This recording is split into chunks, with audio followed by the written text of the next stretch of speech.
श्री गणेशाय नमः. श्री सरस्वत्यै नमः. श्री गुरुभ्यो नमः. श्री कुलदेवताभ्यो नमः. श्री मातृपितृभ्यो नमः. ओम श्री परमात्मने नमः. ओम श्री रामचंद्राय नमः. वक्रतुंड महाकाय सूर्यकोटि समप्रभ निर्विघ्नं कुरु मे देव सर्वकार्येषु सर्वदा. सरस्वती नमस्तुभ्यं वरदे कामरूपिणि विद्यारंभं करिष्यामि सिद्धिर्भवतु मे सदा. गुरुर्ब्रह्मा गुरुर्विष्णु गुरुर्देवो महेश्वरा गुरुः साक्षात् परब्रह्म तस्मै श्री गुरवे नमः. सर्वमयी सर्वतीर्थमयी माता सर्वदेवमय पिता मातरं पितरं तस्मात् सर्वयत्नेन पूजयेत्. श्री गणेशाय नमः. एकवीरा स्तोत्रम्. एकवीरा महामाया पार्वती गिरिशा प्रिया गौरी कराली किंकाली विष्काली च महाप्रिया भैरवी उमा रमा चंडी महालक्ष्मी कुलेश्वरी महासरस्वती दुर्गा मृडाणी चंडिकांबिका आर्या दाक्षायणी चैव गिरिजा मेनकात्मजा. रणे राज्य भवे दूते विवादे प्राणसंकटे नदी प्रतरणे घोरे सर्वत्र विजयो भवेत्. नामाष्टां दशकं चैव प्रातरुत्थ्यात यः पठेत् तस्य गृहे भयं नास्ति व्याधिभ्यश्च तथैव च. दुर्गातीं तारिणीं घोरा ददाति च प्रजापशुं सिद्धिकामो लभे सिद्धि पठे स्तोत्रमिदं शुभं. प्राप्नोति च स्थिरां लक्ष्मीं स्थतारो गच्छ मङ्गलम्. आदिष्टवान् यथा स्वप्ने मार्कण्डेय मुनि स्वयं भक्त्या नित्यं स्तोत्रं पठेत् भक्ति समन्विता. प्राप्नोति देवी सायुज्यम् एकवीरा प्रसादता. इति श्री एकवीरा देवी स्तोत्रं संपूर्णम्. चरितं रघुनाथस्य शतकोटि प्रविस्तरम् एकैक अक्षरं पुंसां महापातकनाशनम् आपदामपहर्तारं दातारं सर्वसंपदां लोकाभिरामं श्रीरामं भूयो भूयो नमाम्यहम्. रामाय रामभद्राय रामचंद्राय वेदसे रघुनाथाय नाथाय सीताया पतये नमः. भर्जनं भवबीजानां अर्जनं सुखसंपदां तर्जनं यमदूतानां राम रामेति गर्जनं. कूजन्तं राम रामेति मधुरं मधुराक्षरम् आरुह्य कविता शाखा वंदे वाल्मीकि कोकिलम्. राजाधिराज रामचंद्र महाराज की जय. श्री राम जय जय राम. श्री राम जय जय राम. श्री राम जय जय राम. श्री राम जय जय राम. श्री राम जय जय राम. श्री राम जय जय राम. श्री राम जय जय राम. श्री राम जय जय राम. श्री राम जय जय राम. श्री राम जय जय राम. श्री राम जय जय राम. श्री राम जय जय राम. श्री राम जय जय राम. सीता कांत स्मरण जय जय राम. सियावर रामचंद्र की जय. तर आपण 6 दिवसापासून रामायण ऐकत आहोत. तर रामायणातला बालकांड संपलेला आहे आणि आता अयोध्याकांड पण संपला. आता अरण्यकांड सुरू झालेला आहे. तर आपण बघितलेल्या कथेमध्ये बालकांड तर रामाचा जन्म, विश्वामित्रांबरोबर धर्मरक्षणासाठी यज्ञरक्षणासाठी गेलेले प्रसंग पाहिलो आपण. मग सीता स्वयंवर झालेला आहे, विवाह झालेला आहे. मग त्याच्यानंतर अयोध्याकांड. अयोध्याकांडामध्ये अयोध्याची पूर्ण काय म्हणतात ऐश्वर्य बघितलो आपण. त्यानंतर रामांचं वैवाहिक जीवन थोडासा बघितलो. त्यानंतर आपण रामाला राज्याभिषेक करायचं दशरथांनी निर्णय घेतलेलं बघितलं. मग त्यानंतर कैकेयीचे 2 वर काय आहेत त्याचा पण थोडासा विचार घेतला. मग त्यानंतर आता रामाला वनवास आणि भरताचा राज्याभिषेक हे प्रसंग पण झालेला आहे. आणि रामाने शिरोधार्य वडिलांचं कर्तव्य पार करावं म्हणून त्यांनी त्यांच्या वचनांचा शिरोधार्य मान केला आणि ते म्हणाले की वडिलांचं कर्तव्य पूर्ण करण्यासाठी म्हणून मी वनवासाला जायला तयार आहे. आणि सगळ्यांना समजूत घालून पित्यांना, मातांना, तिन्ही मातांना सगळ्यांना समजावून, प्रजेला समजावून, सगळ्यांना समजावून ते वनवासाला निघालेले आहेत. आणि वनवासाला निघाल्यानंतर वाटेत त्यांना निषाद गुहा हा जो कावडी म्हणतो ना आपण, नाव चालवणारा, त्याच्याबरोबर नावेत बसून जातानाचे प्रसंग पाहिलो आपण. मग ते झाल्यानंतर ते अरण्यात येतात. अरण्यात आल्यानंतर तेव्हा भरताला इथं अरण्यात पोचल्यावर ते अयोध्येमध्ये दशरथा पुत्रवियोगाने मृत्यू पावले. कारण त्यांना शाप होता श्रवणबाळाच्या आईवडिलांचे. ते कौशल्याला सांगतात की हे मला भोग आहे, पितृवियोगाने मृत्यू येणे हे माझे भोग आहेत. म्हणजे देवी देवतांना चुकले नाहीत भोग. तर आपण म्हणतो हे काय माझ्या नशिबीच का दुःख आलंय असं आपण विचार करतो. पण दशरथाला सुद्धा केल्या कर्माचे, जे कर्म केलंय त्याचे फळ प्राप्त झाले. चांगल्याचे चांगले फळ प्राप्त होतात, दुःखाचे दुःख कर्म प्राप्त होतात, भोग प्राप्त होतात आणि वाईटाचे वाईट प्राप्त होतात. तर त्याप्रमाणे जेव्हा श्रवणबाळाला बाण लागले आणि श्रवणबाळाचे आई वडील दोघेही दशरथाला शाप देतात, जसे आम्हाला पुत्रवियोगाने मृत्यू येणार आहे त्याचप्रमाणे तुला सुद्धा येईल असे म्हणून ते शाप दिल्यामुळे दशरथाला सुद्धा तो प्रसंग आला. आणि अशा वेळी दशरथ राजांचा प्राण निघून गेला. मग प्राण निघून गेल्यानंतर एकही पुत्र त्यांच्या जवळ नाही आहे. तर अशा वेळी वशिष्ठ ऋषी सुमंत्राला म्हणतात की राम तर आता येणार नाही, वनवासात गेलेला आहे, तर रामाला बोलावण्यात काही अर्थच नाही आहे. त्याच्यापेक्षा जाऊन शत्रुघ्न आणि भरत दोघेही अयोध्येत नाहीत, त्यांच्या मामाकडे गेलेले आहेत. ते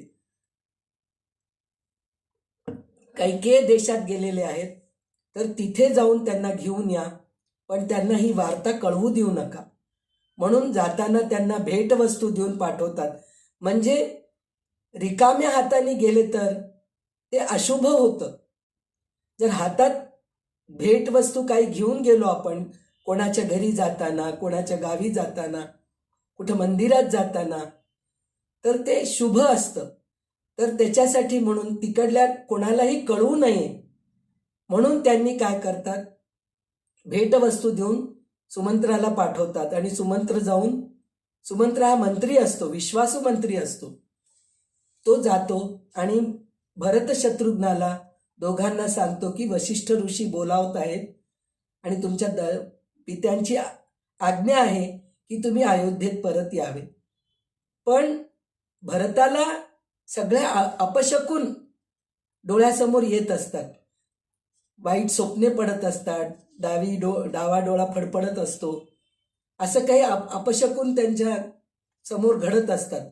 तर त्यांना शंका येते की अयोध्येत काहीतरी विपरीत घडलेलं आहे म्हणून त्यांना शंका येते, भरताला शंका येते. आणि भरत आणि शत्रुघ्न दोघेही त्वरित निघतात आणि अयोध्येला पोचतात. अयोध्येला पोचल्या ते प्रथम माझा भाऊ राम कुठं आहे असे सुमंत्राला विचारतात. तर ते म्हणतात पहिले कैकेयीच्या महालात चला तुम्ही, कारण दशरथ राजा तिथेच असतात. तर कैकेयीच्या महालात, तुमच्या मातेच्या महलात चला तुम्ही म्हणून भरताला घेऊन कैकेयीच्या महालात जातात. गेलं तर कैकेयी अजूनही त्याच विचारात असते. अजून तिला आपला पती गेलेला आहे हे तिच्या डोक्यात शिरत नाही.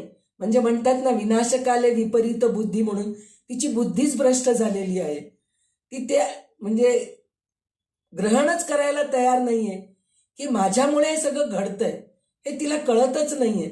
उलट तिला काय वाटलं, भरत आलाय आणि तो आनंदात येतोय माझ्याकडे आणि त्याला आल्या मी आरती ओवाळीन आणि त्याला आत घेईन म्हणून आरतीचं तबक घेते आणि आरती ओवाळून त्याला आत घेते. आणि भरत आईचे पाया पडतो आणि लगेच म्हणतो की आई, दादा कुठे आणि बाबा कुठे, हे दोनच गोष्ट विचारतो. तर त्यावेळेस ती म्हणते, अरे मी तुला एक आनंदाची बातमी सांगणार आहे. तर भरताला वाटतं मला एवढं सगळं काही अपशकून डोळ्यासमोर येत आहेत आणि आई म्हणते मला आनंदाची बातमी देणार आहे. मग त्यावेळेस काय बातमी आहे म्हणून भरत विचारतो. तर त्यावेळेस कैकेयी म्हणते की अरे तुला राज्य मिळणार आहे, अयोध्या राज्याचा तू राजा होणार आहेस, तुला राज्याभिषेक करणार आहे. तर भरत म्हणतो असं कसं होऊ शकतं आई, दादा असताना, माझ्यापेक्षा मोठा दादा आहे, तो असताना माझा राज्याभिषेक कसं होईल. तर ती म्हणती नाही, मी वर मागितले, तुझ्या भल्यासाठीच मागितले रे, तुझं चांगलं व्हावं म्हणूनच मी करते सगळं प्रयत्न. तर ह्याच्यात माझं काय चांगलं होणार आहे, अजून एक काय वर मागितलीस तू म्हणून विचारलं तर रामाला मी वनवासात पाठवले. त्यावेळेस मात्र भरताला खूप वाईट वाटतं आणि तो जमिनीवर कोसळतो. माझी आई असे कृत्य करते का, अशी माझी आई नव्हती, अशी कशी झाली माझी आई. इतकं रामाला प्रेम करणारी, रामाला तर राज्यातून वंचितच केली ती आणि वनवासाला पाठवली, अशी माझी आई आहे काय, तिचं तोंडही मला बघायचं नाही. म्हणून तो तातडीने बाहेर निघतो. मग सुमंत्र म्हणतात, नाही, तुझ्या वडिलांचं देहांत झालेलं आहे, तर तू बघ चल. तर त्यावेळेस मात्र त्याला अजूनही दुःख होतं. मग त्यावेळेस तो त्याच्या आईला वाटेल तसं बोलतो. तो म्हणतो, तू आई नाहीस, माझ्या हिताचं केली नाहीस, तुला मी एकच पुत्र नाहीये, राम सुद्धा तुझा पुत्रासारखाच आहे, तू इतकं प्रेम केली आहेस आणि त्याला तू लांबवलीस माझ्याकडून, खूप वाईट केलीस, तू चांगली आई नाहीस, मला तुझं तोंडही बघायचं नाही. असं म्हणून तो दशरथ राजांना बघण्याच्या ऐवजी पहिले कौशल्या माताकडे जातो आणि कौशल्या मातांच्या पाया पडतो. तर कौशल्या माता त्यावेळेस खूप रडून रडून थकून गेलेली असती, तिचे डोळे सगळे सुजलेले असतात. तर त्यावेळेस भरत म्हणतो, माता खूप वाईट वागली माझी आई म्हणून म्हणतो. तर त्यावेळेस कौशल्या माता म्हणते, मला तुझ्याशी बोलायचं नाही म्हणते. तर त्यावेळेस भरताला वाईट वाटतं.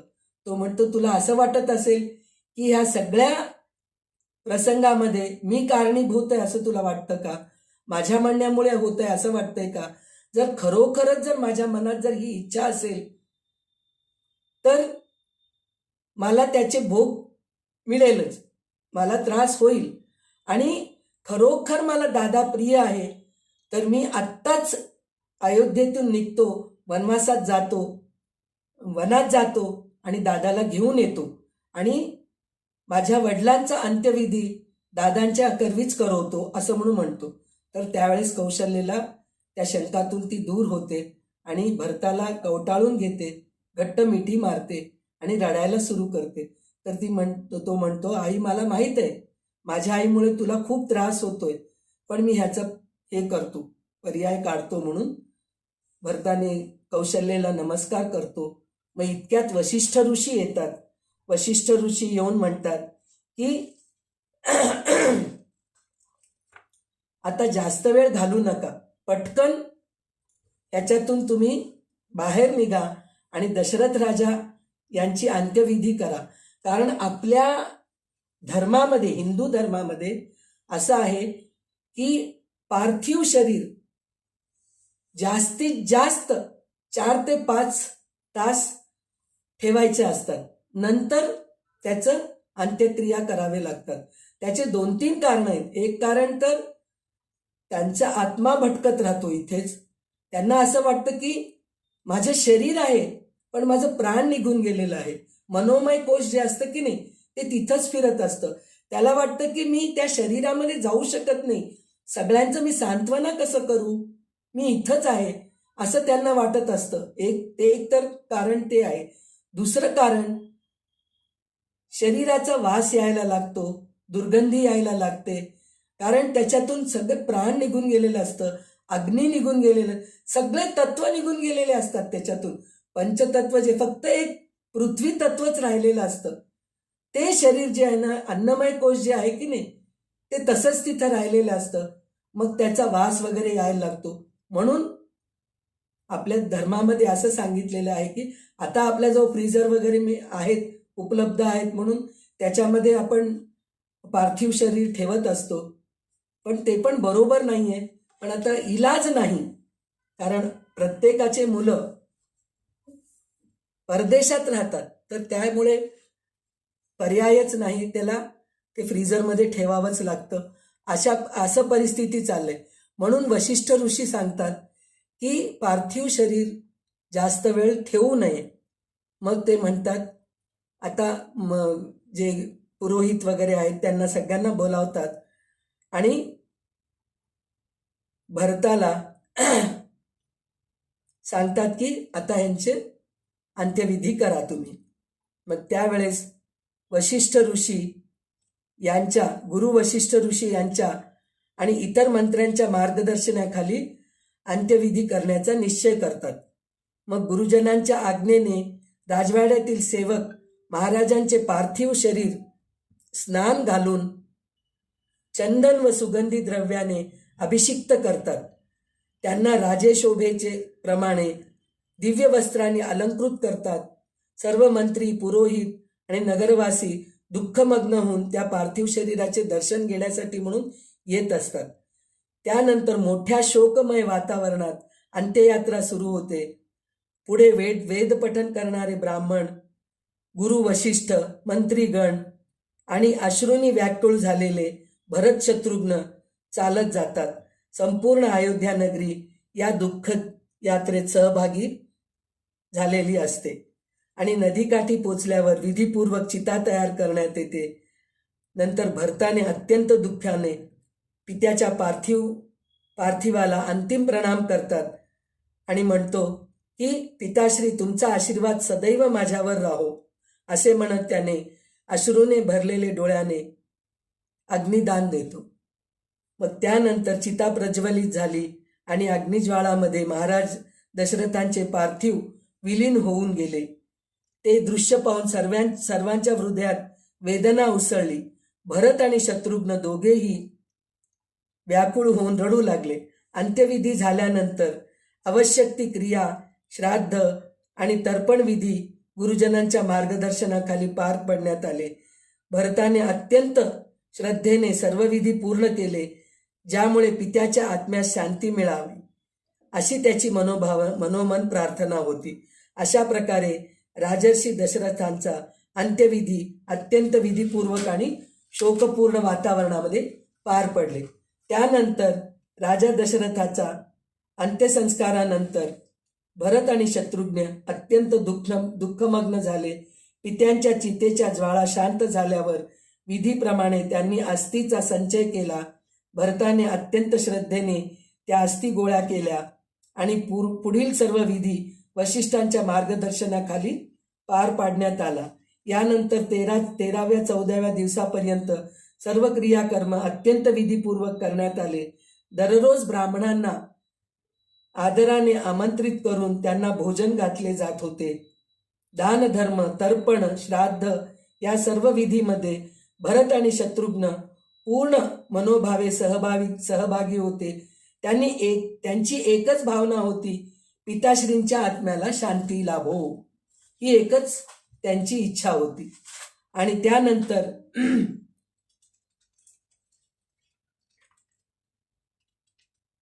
दोघेही भाऊ वारंवार पित्यांची आठवण काढून विलाप करीत होते. हाय पित्याश्री, आम्हाला सोडून तुम्ही इतक्या लवकर का निघून गेला, असे म्हणून ते सारखे अश्रू ढाळत होते. त्यानंतर वशिष्ठ ऋषी त्यांना समजावून सांगतात शांत स्वरामध्ये, बाळांनो, जन्म आणि मृत्यू हे सृष्टीचे अटळ नियम आहेत. तुम्ही धीर धरा आणि धर्माच्या मार्गावर स्थिर राहा. तुमच्या पित्याची इच्छा हीच होती की तुम्ही कर्तव्यनिष्ठ राहावे. कधीही पण इक्ष्वाकू वंशाचे जे कुळाचे आहेत त्यांचे एकच आहे, सत्यनिष्ठ आणि धर्मनिष्ठ, कर्तव्यनिष्ठ, हेच राहायला पाहिजे असं त्यांचा आग्रहच होता. त्यामुळे वशिष्ठ ऋषी आणि सुमंत्र मंत्री हे दोघेही त्या दोघांना समजावून सांगतात की आता तुम्ही शोक करण्यात काही अर्थ नाहीये. चला, तुमचा आता राज्याभिषेक करायचंय भरताचं. आणि कारण राजा नसला तर अराजकता माजते राज्यामध्ये. म्हणून कधी पण तुम्ही बघा, आपण सुद्धा आता जे प्रधानमंत्री निघून गेले किंवा राष्ट्रपती वगैरे निघून गेले, काही कारणामुळे मृत्यू झाला, काही रिझिग्नेशन वगैरे दिलं, त्याच्यामध्ये सुद्धा पटकन करतात ते. 10 दिवसाचे पण वाट बघत नाहीत की अरे यांची अंत्यविधी होऊ दे मग आम्ही करतो. कारण नाही, अराजकता माजते राज्यामध्ये. म्हणून राजा पाहिजेलच राज्यात. म्हणून ते म्हणतात की आता तुझा राज्याभिषेक करतो. तर त्यावेळेस मात्र शत्रुघ्नाला खूप राग येते आणि तो कैकेयीच्या महालात जातो. तिथं मंथरा दिसती. तिचा हात धरून ओढून, केस धरून ओढून लाथा मारत तिला बाहेर घेऊन येतो. तुझ्यामुळे कैकेयीची बुद्धी भ्रष्ट झाली आणि ही वेळ आली. माझे वडील गेलेत, माझे 2 मोठे भाऊ वनात गेलेत आणि आम्हाला सगळ्यांना दुःखात घातलं, हे तुझ्यामुळे झालं. तर इतक्यात भरत येऊन त्याला समजून सांगतात की असं करू नकोस, आपण रामाचे भाऊ आहेत, दशरथाचे पुत्र आहोत, तर स्त्रीशी असं व्यवहार करणं बरोबर नाही असं म्हणून त्याला समजावून सांगतात. आणि म्हणतात की तिला बाहेर हाकलून द्या, राज्याबाहेर हाकलून द्या म्हणून सांगतात. तर त्यावेळेस शत्रुघ्न म्हणतो की खरं आहे, आपण असं चुकीचं वागणं बरोबर नाहीये. म्हणून मग त्या मंथरेला बाहेर हाकलून देतात. आणि नंतर मंत्रीगण परत एकदा त्यांना आग्रह करतात की राज्याभिषेक व्हायला पाहिजे. तर त्यावेळेस भरताच्या मनात वेदना उसळते आणि तो उठून उभा राहून म्हणतो की गुरुजनांनो, तुम्ही मला जे सांगत आहात ते माझ्यासाठी अत्यंत कठीण आहे. हे राज्य माझे नाहीये. या राज्याचे खरे अधिकारी माझे ज्येष्ठ बंधू श्रीराम आहेत.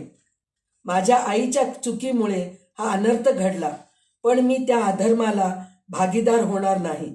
मी कधीही अन्यायाने मिळालेले राज्य स्वीकार करणार नाही म्हणून सांगतात. मग त्यावेळेस त्या सभागृहामध्ये काही क्षण शांतता पसरली. त्यानंतर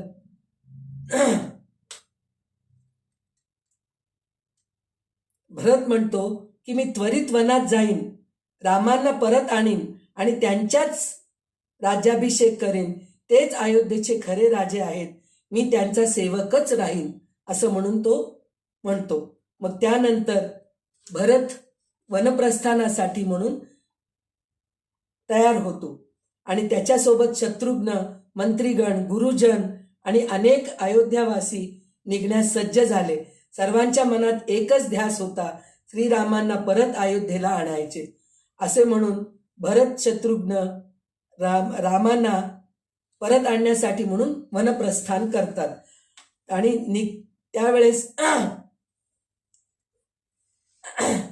भरताने मार्ग सुकर व्हावा म्हणून कुशल कारीगर आणि कामगारांना पुढे पाठवले.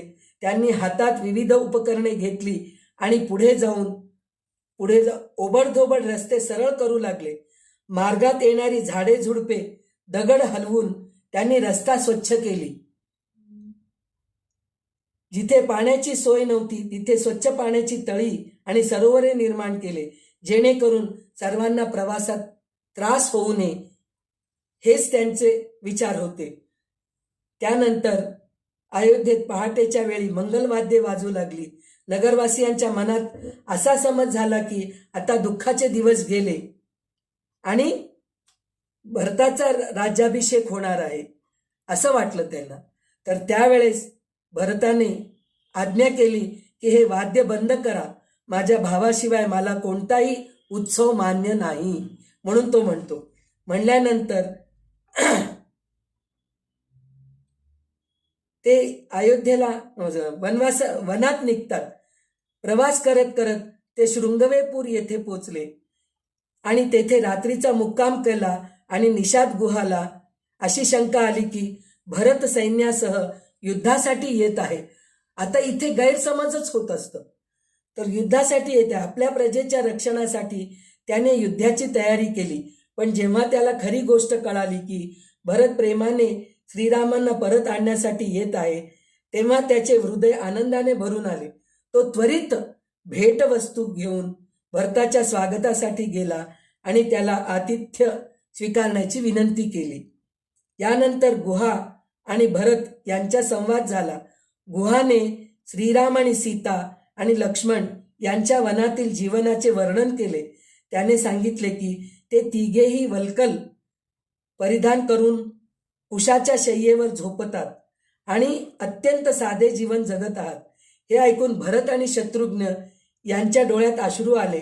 आपल्या प्रिय भावाची अशी दशा ऐकून भरताचे हृदय तुटले. त्याने ठरवले की ज्याप्रमाणे माझा भाऊ वनात आहे त्याप्रमाणेच मी पण राहीन. आणि त्यानंतर त्यानेही वल्कल धारण केले, कुशाच्या शय्यावर झोपण्याची तयारी केली. आपल्या भावाच्या दुःखात सहभागी होण्याचा त्याचा हा दृढ संकल्प पाहून सर्वजण भावूक झाले. बघा बरं, तो आईच्या प्रमाणे नाहीये भरत सुद्धा. भरत म्हणतोय मी माझा भाऊ जसा आहे मी पण तसाच राहीन. आता मी सध्या निषाद गुहाच्या राज्यात आहे, तर तिथं जरी मला त्यांनी राजवाड्यात माझ्यासाठी वेगळी व्यवस्था केली असेल झोपण्याची वगैरे, पण मी तिथं झोपणार नाही. मी सुद्धा वल्कल धारण करेन आणि दर्भाच्या शय्येवरच झोपेन असं म्हणून तो निश्चय करतो. तर त्यावेळेस सगळेच भावूक होतात. इथे आपल्याला काय म्हणतात, बंधू प्रेम हे आदर्श आपल्याला डोळ्यासमोर येते रामायणामधले. मग त्यानंतर आपले श्रीराम परत यावे म्हणून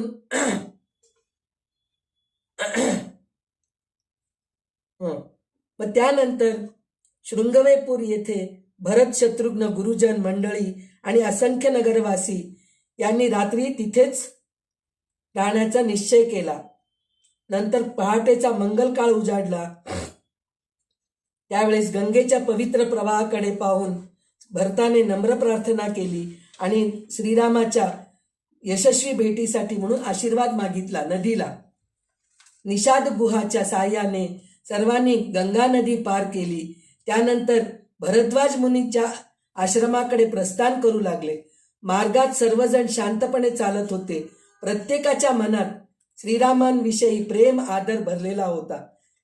काही वेळाने ते पवित्र आणि शांत भरद्वाज मुनींच्या आश्रमात पोचले. तेथे सर्वत्र तपश्चर्येचे तेज, ऋषींचे पवित्र वलय आणि निसर्गाची रम्यता दिसत होती. भरद्वाज मुनींनी भरत आणि शत्रुघ्न यांचे प्रेमपूर्वक स्वागत केले. त्यांनी ओळखले की हे दोघेही श्रीरामांविषयी अपार प्रेम बाळगून आलेले आहेत. मग त्याच्यानंतर भरद्वाज मुनींनी त्यांना यथोच्च जेवण घालून विश्रांती देऊन सगळ्या सुखसोयीची व्यवस्था केली. त्यानंतर सगळे नगरवासी त्या भरद्वाज मुनींच्या आदरातिथ्य स्वीकार करून आनंदाने पुढे निघाले आणि विचारले की हे महर्षी, कृपया आम्हाला चित्रकूट पर्वताचा मार्ग दाखवा. आम्हाला लवकरात लवकर श्रीरामांचे दर्शन घ्यायचे आहे. तर त्यावेळेस भरद्वाज मुनी प्रसन्न होऊन त्यांना योग्य मार्ग दाखवला आणि आशीर्वाद दिला. त्यांनी सांगितले, या मार्गाने गेलात तर तुम्हाला चित्रकूट पर्वतावर श्रीराम आणि सीता आणि लक्ष्मण यांचे दर्शन होईल. म्हणून सगळेजणी हे वार्ता ऐकून आनंदित होऊन चित्रकूट पर्वताच्या दिशेला प्रस्थान केले. चित्रकूट पर्वताच्या परिसरात श्रीराम, सीता आणि लक्ष्मण शांततेत वनवासातील दिवस घालवत होते. मंदाकिनी नदीच्या काठी निसर्ग सौंदर्य अनुभवत एका विशाल वृक्षा सावलीत ते विश्रांती घेत बसले होते. वातावरण अत्यंत शांत आणि रमणीय होते. इतक्यात धुळीचा प्रचंड लोट उठताना दिसून आला. कोणाला? लक्ष्मणाला दिसून आला. आणि घोड्यांचे आवाज ऐकू यायला, घोड्यांच्या पायांचे आवाज ऐकू यायला लागले आणि माणसं येत आहेत असं त्याला दिसले. आणि त्या दिशेने तो बघितला, ज्या दिशेने ते धूळ येत होते त्या दिशेने तो बघितला, तर तिथे इक्ष्वाकू वंशाचा ध्वज रथावर लागलेला दिसला. मग त्यावेळेस लक्ष्मणाच्या मनात शंका अशी आली की भरत स्वतः आपल्याला युद्ध करून पराजित करण्यासाठी येत आहे असं त्याला मनात शंका आली आणि तो धावत जातो. कारण श्रीराम आणि सीता जिथे बसलेले आहेत त्याच्या 100 पावला दूर भरत असतो, त्यांच्या जवळ कधी बसलेला नसतो. त्यांच्या एकांतामध्ये तो कधीच विघ्न आणत नाही असा लक्ष्मण असतो. तो धावत धावत जातो आणि म्हणतो, दादा दादा बघा भरत येतोय असं मला वाटतंय, कारण इक्ष्वाकू कुलाचा ध्वज रथावर दिसतंय आणि ते सगळे प्रजा आपल्याकडे येत आहे आणि मला असं वाटतं की तो युद्धाच्या तयारीनेच येत आहे आणि आपल्याला पराजित करणार आहे असं मला वाटतंय. तर त्यावेळेस श्रीराम हसतात आणि म्हणतात, तुला असं वाटतं की भरत असं करेल म्हणून तुला वाटतं का? नाही, असं कधीच करणार नाही. कारण आपण एकतर इक्ष्वाकू कुळाचे वंशज आहोत आपण, आणि दुसरे आपल्या पिताश्रींच्या संस्कारामध्ये आपण वाढलेले आहोत. तर आपल्या संस्कारामध्ये असं कधीच नाही की भावंडांमध्ये भांडण होईल, असं कधीच होणार नाही. नाही, तो आपल्या भेटीसाठी आला आहे. मग त्यावेळेस लक्ष्मण थोडे शांत होतो आणि वाट बघत असतात.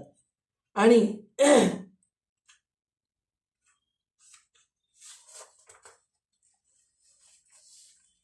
थोड्याच वेळात भरत शत्रुघ्न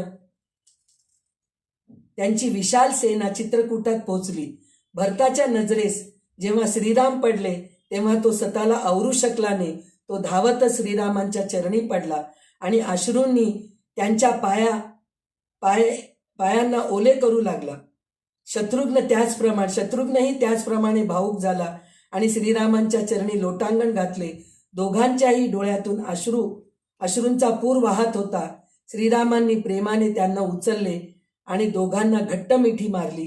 त्या भावपूर्ण भेटीत चारही भावांचे प्रेम, विरह आणि आनंद एकवटले होते.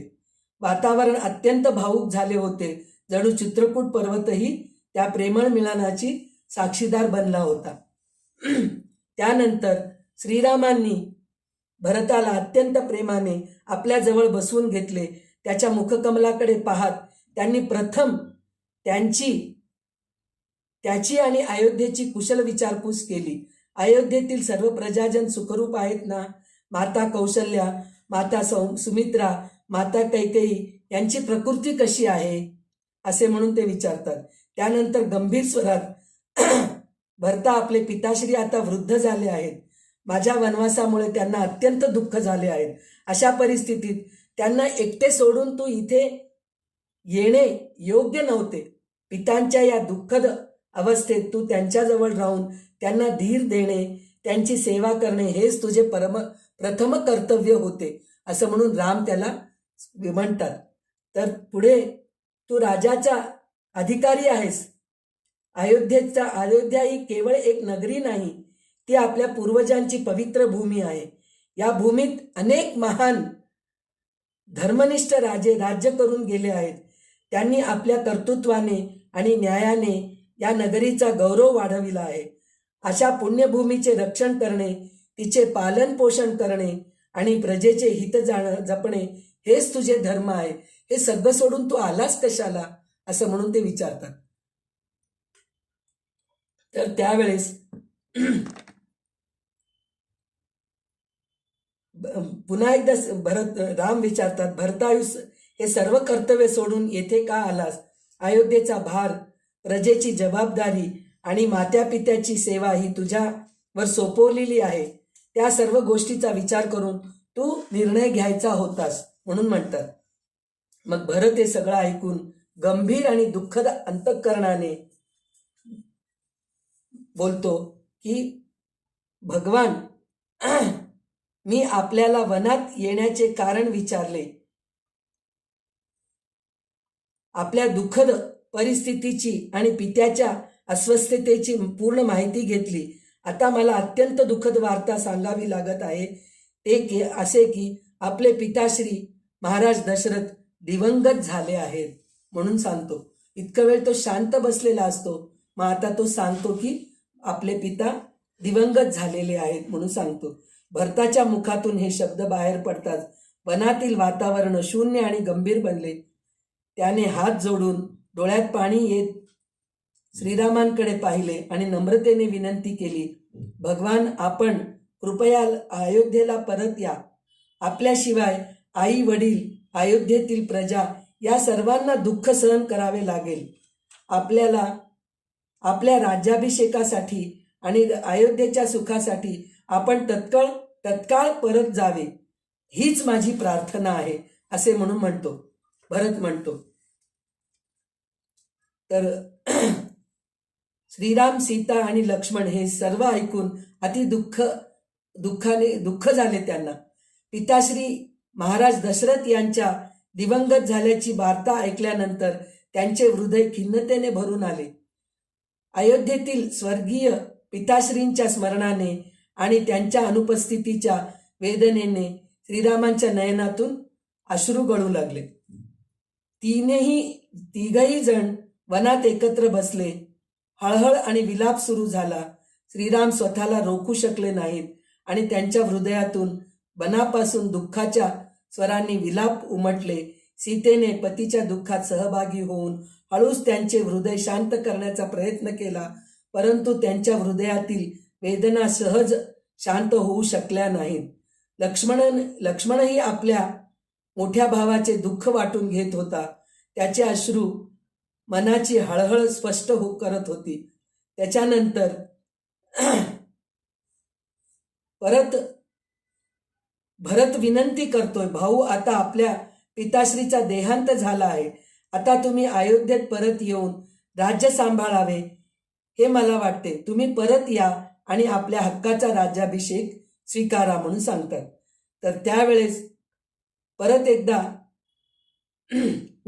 भरत उदास चित्त्याने आपल्या भाऊ श्रीरामाला म्हणाला, भाऊ, मला अयोध्येत परत जावेसे वाटत नाही, कारण एकतर पिताश्री यांचे मार्गदर्शन नाहीये तिथं आणि तुम्ही देखील नाहीत. पिताश्री यांच्या मृत्यूने मला खूप दुःख झाले आहे. त्यांच्या आठवणीने माझे हृदय वेदनेने भरले आहे. त्यामुळे मी अयोध्येत जाऊ शकत नाही तुमच्याशिवाय, असं म्हणून म्हणतो तो.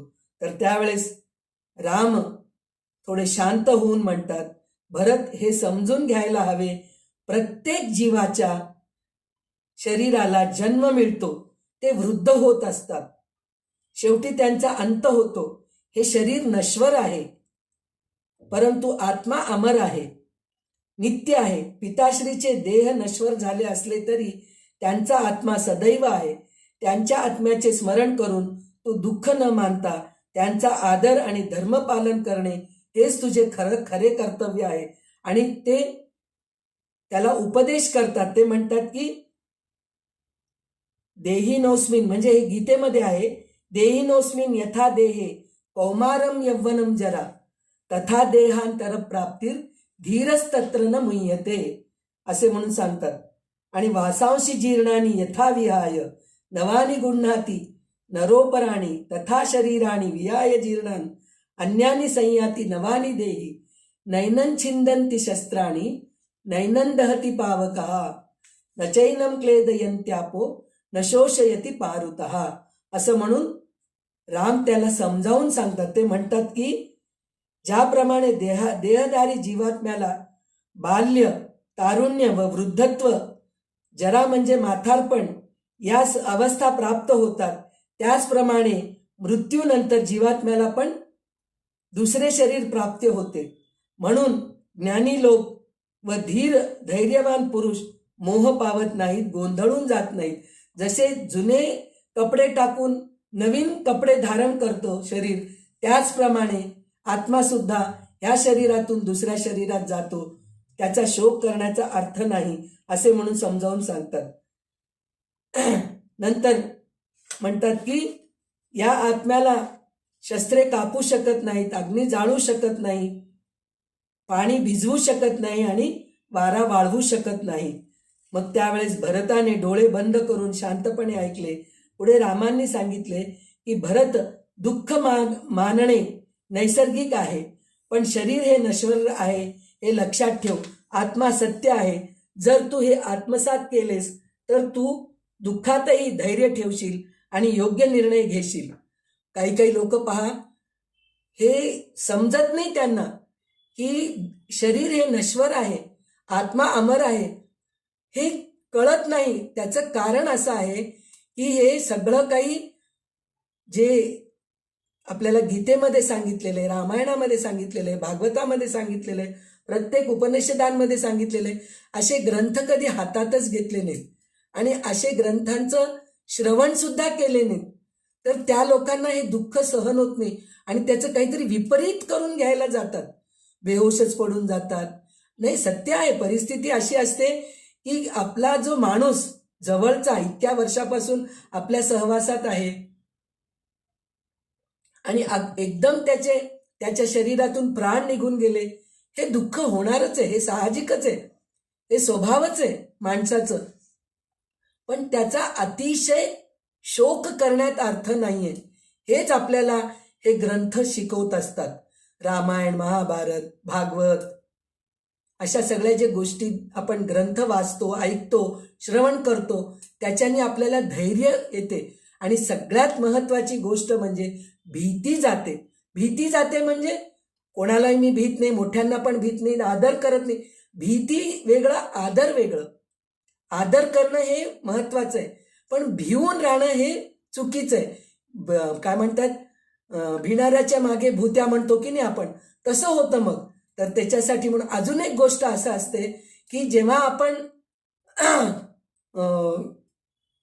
भीत असतो, एक आपल्याला अनुभव सांगते मी, असं की जसं आपल्याला साक्षात्कार झालेले आपण ऐकतो की नाही संतांचे वगैरे, संतांचेच कशाला हो, आपल्याला सुद्धा काही वेळेस असं साक्षात्कार होतो, ते आपल्याला कळत नाही साक्षात्कार झालेले, कारण आपण त्याच्यात इतके तल्लीन झालेले असतो की भगवंताच्या मध्ये पूर्ण विलीन झालेले असतो. त्यावेळेस आपल्याला भगवंतांचा साक्षात्कार होतो, गुरूंचा साक्षात्कार होतो. ह्या सगळ्या गोष्टी आपल्याला अनुभवामध्ये येतात. जसं हे साक्षात्कार होतो, भगवंताचा साक्षात्कार होतो, गुरूंचा साक्षात्कार होतो, त्याचप्रमाणे भीतीपोटी हे भूत पिशाच सुद्धा आपल्यामध्ये आक्रमण करतात. म्हणजे आपण त्याच भीतीमध्ये राहिलोच समजा, सतत ते गेले, हे गेले, त्यांचं असं झालं, त्यांचं तसं झालं, तेच तेच तेच तेच विचार करत बसलो, तर मग आपल्यामध्ये पण ते संचारतं. आणि म्हणतात ना, अरे त्या माणसाच्या अंगात भूत शिरलंय हो, कोणाचं तरी भूत आहे म्हणे, मग तो बोलतोय असं, वेडवाकडं बोलतोय, वेडवाकडं वागतोय. त्याचं कारण असं आहे, भीतीपोटी. आपण जितकं भीतो ना, म्हणूनच म्हणतात भीत्याच्या मागे भूत्या म्हणून म्हणतो की नाही, तसं म्हणून कोणत्या चांगल्या गोष्टीत विलीन झालं तर साक्षात्कार होतो, पण अशा वाईट गोष्टीमध्ये किंवा नको ते निगेटिव्ह म्हणतो की नाही, त्या गोष्टीचा आपण सगळं जर विचार करत बसलो की मग आपल्यालाही भूत पिशाच दिसतात, राक्षस दिसतात, हे सगळ्या गोष्टी होतात. तर म्हणून त्या गोष्टीचा जास्त दुःख करू नये. दुःख हे होणार, हे स्वाभाविकच आहे, पण त्याचाच आधार घेऊन जर जगत बसलो तर आपल्याला ह्या गोष्टीचा त्रास होतो. हे राम भरताला समजावून सांगतात. मग त्यावेळेस भरत म्हणतो, भाऊ मला समजले, तुमचे वनवास स्वीकारणे आणि माझे राज्य न घेणे, तसेच प्रजा आणि धर्मासाठी माझे निर्णय घेणे हेच माझे कर्तव्य आहे. मी तुम्ही दाखवलेल्या मार्गावर चालीन, तुमच्या पादुका आदर ठेवून राज्य सांभाळीन म्हणून म्हणतो. आणि अजून एक गोष्ट राम सांगतात की भरत लक्षात ठेव की मी हे केवळ माझ्या इच्छेने आलो नाही वनवासामध्ये. माझे कर्तव्य आहे की मी आपल्या पिताश्रीचे वचन पूर्ण करावे. त्यांना जे काही वचन दिले गेले त्याचे पालन करणे हेच माझे धर्म आहे म्हणून राम सांगतात. तर भरत विचारपूर्वक ऐकतोय, पण रामांनी पुढे स्पष्ट केले, तुझ्यासाठीही हेच लागू आहे. भरत, तू क्षत्रिय वंशाचा वारस आहेस, इक्ष्वाकू कुळाचा वंशज आहेस. तुझे कर्तव्य आहे की तू देखील आपल्या पिताश्रीचे वचन मानावे. माता कैकेयी यांना आपल्या पिताश्रींना 2 वर मागितले होते, त्यातील एक वर म्हणजे माझे वनवास आणि दुसरे तुझे राज्याभिषेक. या दोन्ही वरांचा पालन करणे हे आपले धर्म आहे. भरत, जर आपण कर्तव्य न पाळले तर धर्माचे आणि कुटुंबाचे आदर्श टिकून राहत नाहीत. म्हणून ते नीट समजावून सांगतात. मग त्यावेळेस भरताला खूप दुःख होते आणि त्याला ते सत्य परिस्थिती कळते की खरोखरच धर्मनिष्ठ कर्तव्यनिष्ठ राहण्यासाठी म्हणून हे आपल्याला आता सहन करणं जरुरी आहे. एकतर पिताश्री दिवंगत झाल्याचं दुःख सहन करावे आणि दुसरी गोष्ट राम वनवासात आहे, राम वनवासातून परत येणार नाही, आता राज्य तर करावं लागणार आहे, तर मग ते कसं करावं म्हणून ते विचारतात. तर त्यावेळेस श्रीराम हळू म्हणतात, त्यावेळेस भरत म्हणतो की भाऊ, मला समजले तुमचे वनवास स्वीकारणे आणि राज्य न घेणे तसेच प्रजा आणि धर्मासाठी माझे निर्णय घेणे हेच माझे कर्तव्य आहे. मी तुम्ही दाखवलेल्या मार्गावर चालीन आणि तुमच्या पादुकांचे आदर ठेवून राज्य सांभाळीन. श्रीराम हसून म्हणाले, भरत, जीवनातील सर्व काही क्षणिक आहे. राज्य, सिंहासन, ऐश्वर्य हे क्षणिक आहे. धर्म आणि कर्तव्य कायमचे आहेत. मी वडिलांच्या आज्ञेनुसार वनवास स्वीकारले, यामुळे अयोध्येतील राज्य तुमच्या हातात ठेवणे हीच माझी योग्य कृतज्ञता आहे. भरत, तू नेहमीच योग्य मार्गावर राहशील याची मला खात्री आहे. तुझा हा निर्णय प्रजेसाठी आणि धर्मासाठी आदर्श ठरेल म्हणून ते सांगतात. तर त्यावेळेस भरत दुःखाने म्हणतो की भाऊ, मी राज्य सांभाळतो पण अयोध्येत राहून नाही. म्हणजे मी राज्यात राहून करत नाही, कारण राज्यामध्ये राहिलं की मग राजभोग मला सगळं भोगावं लागणार आहे. तर त्याच्यासाठी म्हणून मी अयोध्येत राहून करत नाही. मी नंदीग्राम मध्ये राहीन तोपर्यंत, जोपर्यंत तुम्ही वनातून अयोध्येत परत येणार नाहीत. मी सिंहासनावर बसणार नाही. फक्त तुमच्या पादुका ठेवून मी राज्य सांभाळीन. राज्य नीट चालवावे आणि लोकांचा हक्क सुरक्षित राहावा हेच माझे वचन आहे म्हणून तो म्हणतो.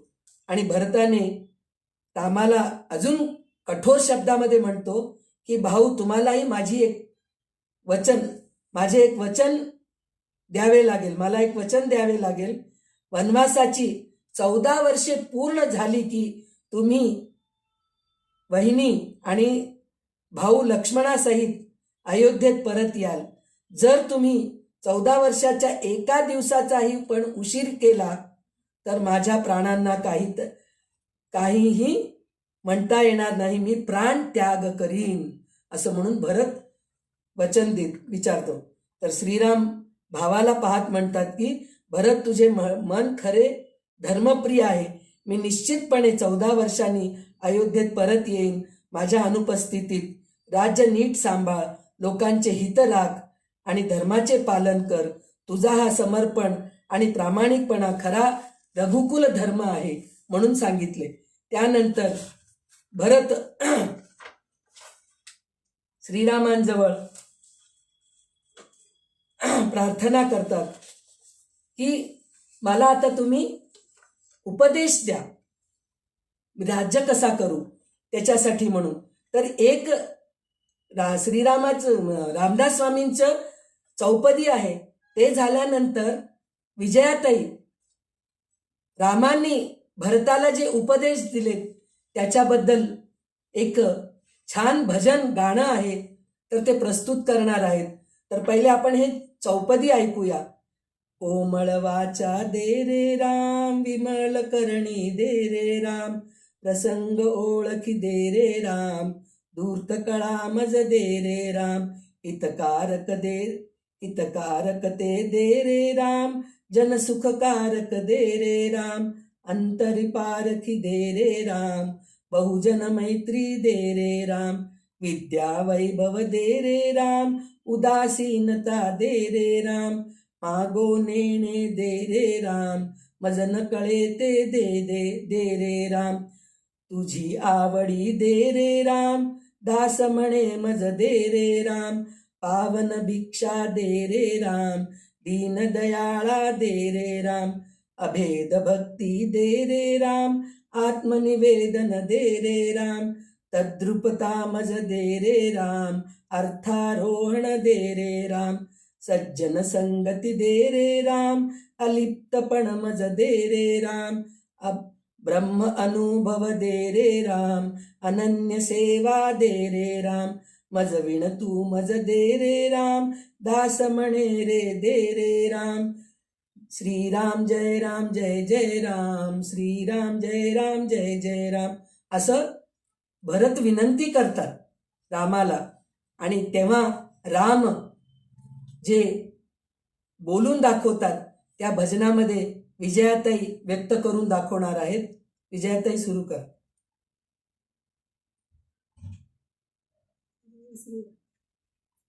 दैवजात दुःखे भरता, दैवजात दुःखे भरता, दोष ना कुणाचा, पराधीन आहे जगती पुत्र मानवाचा,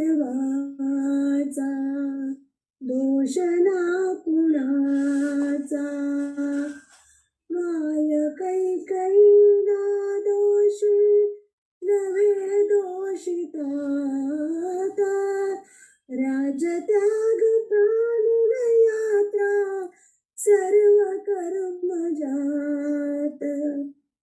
खेळ चालनासे माझ्या पूर्व संचिताचा, पराधीन आहे जगती पुत्र मानवाचा. तात स्वर्गवासी झाले बंधू येवनात, अतर्क्यना झाले काही सर्व अकस्मात. मरण कल्पनेशी थांबे तर्क जाणत्याचा, पराधीन आहे जगती पुत्र मानवाचा.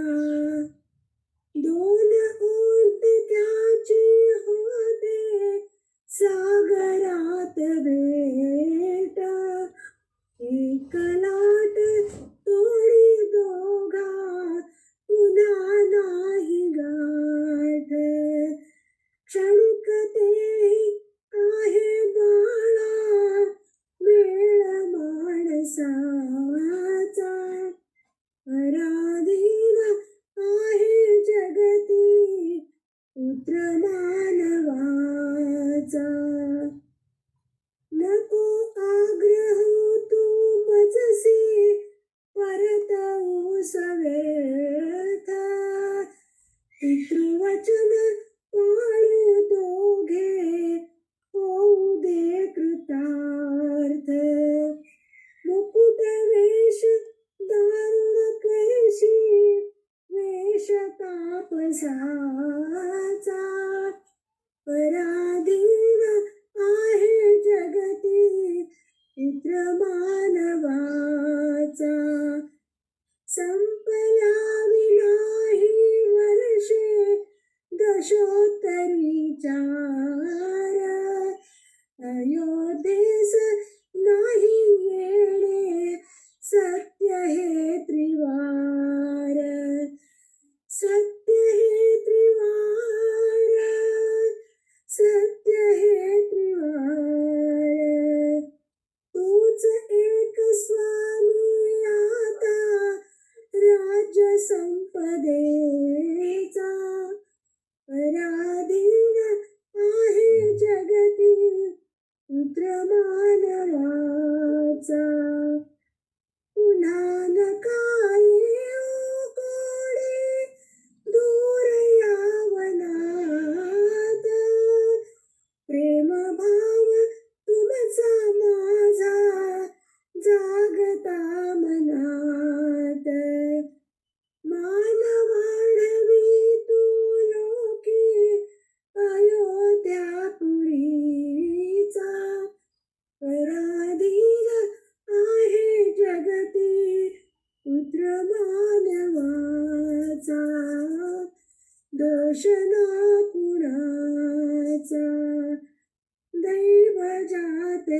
दुःखे भरता दोष ना कुणाचा पराधीन आहे जगती पुत्र मानवाचा पुत्र मानवाचा पुत्र मानवाचा. जय श्रीराम. अशा प्रकारे राम म्हणतात की परत वनात येऊ नका तुम्ही मला घेऊन जाण्यासाठी. माझं कर्तव्याचं मी पालन करत आहे. आणि भरताला म्हणतात तू पण तुझ्या कर्तव्याचं पालन कर. पण त्यावेळेस भरत म्हणतो की हे कोमळवाच्या दे रे राम हे जे म्हणलेलं आहे की नाही ते समर्थ रामदासांनी लिहिलेलं आहे.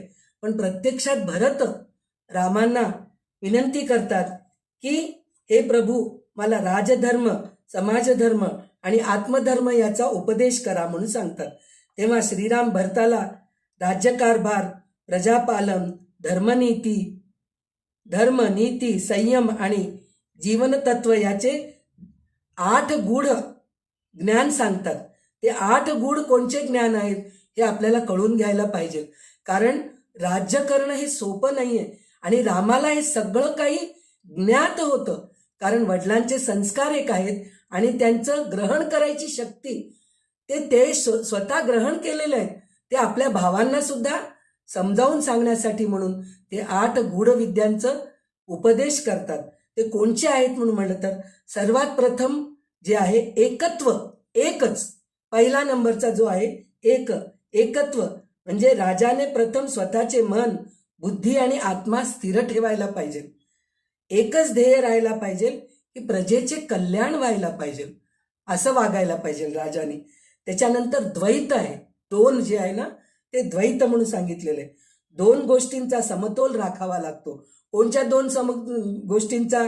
धर्म आणि नीती, प्रेम आणि कठोरता.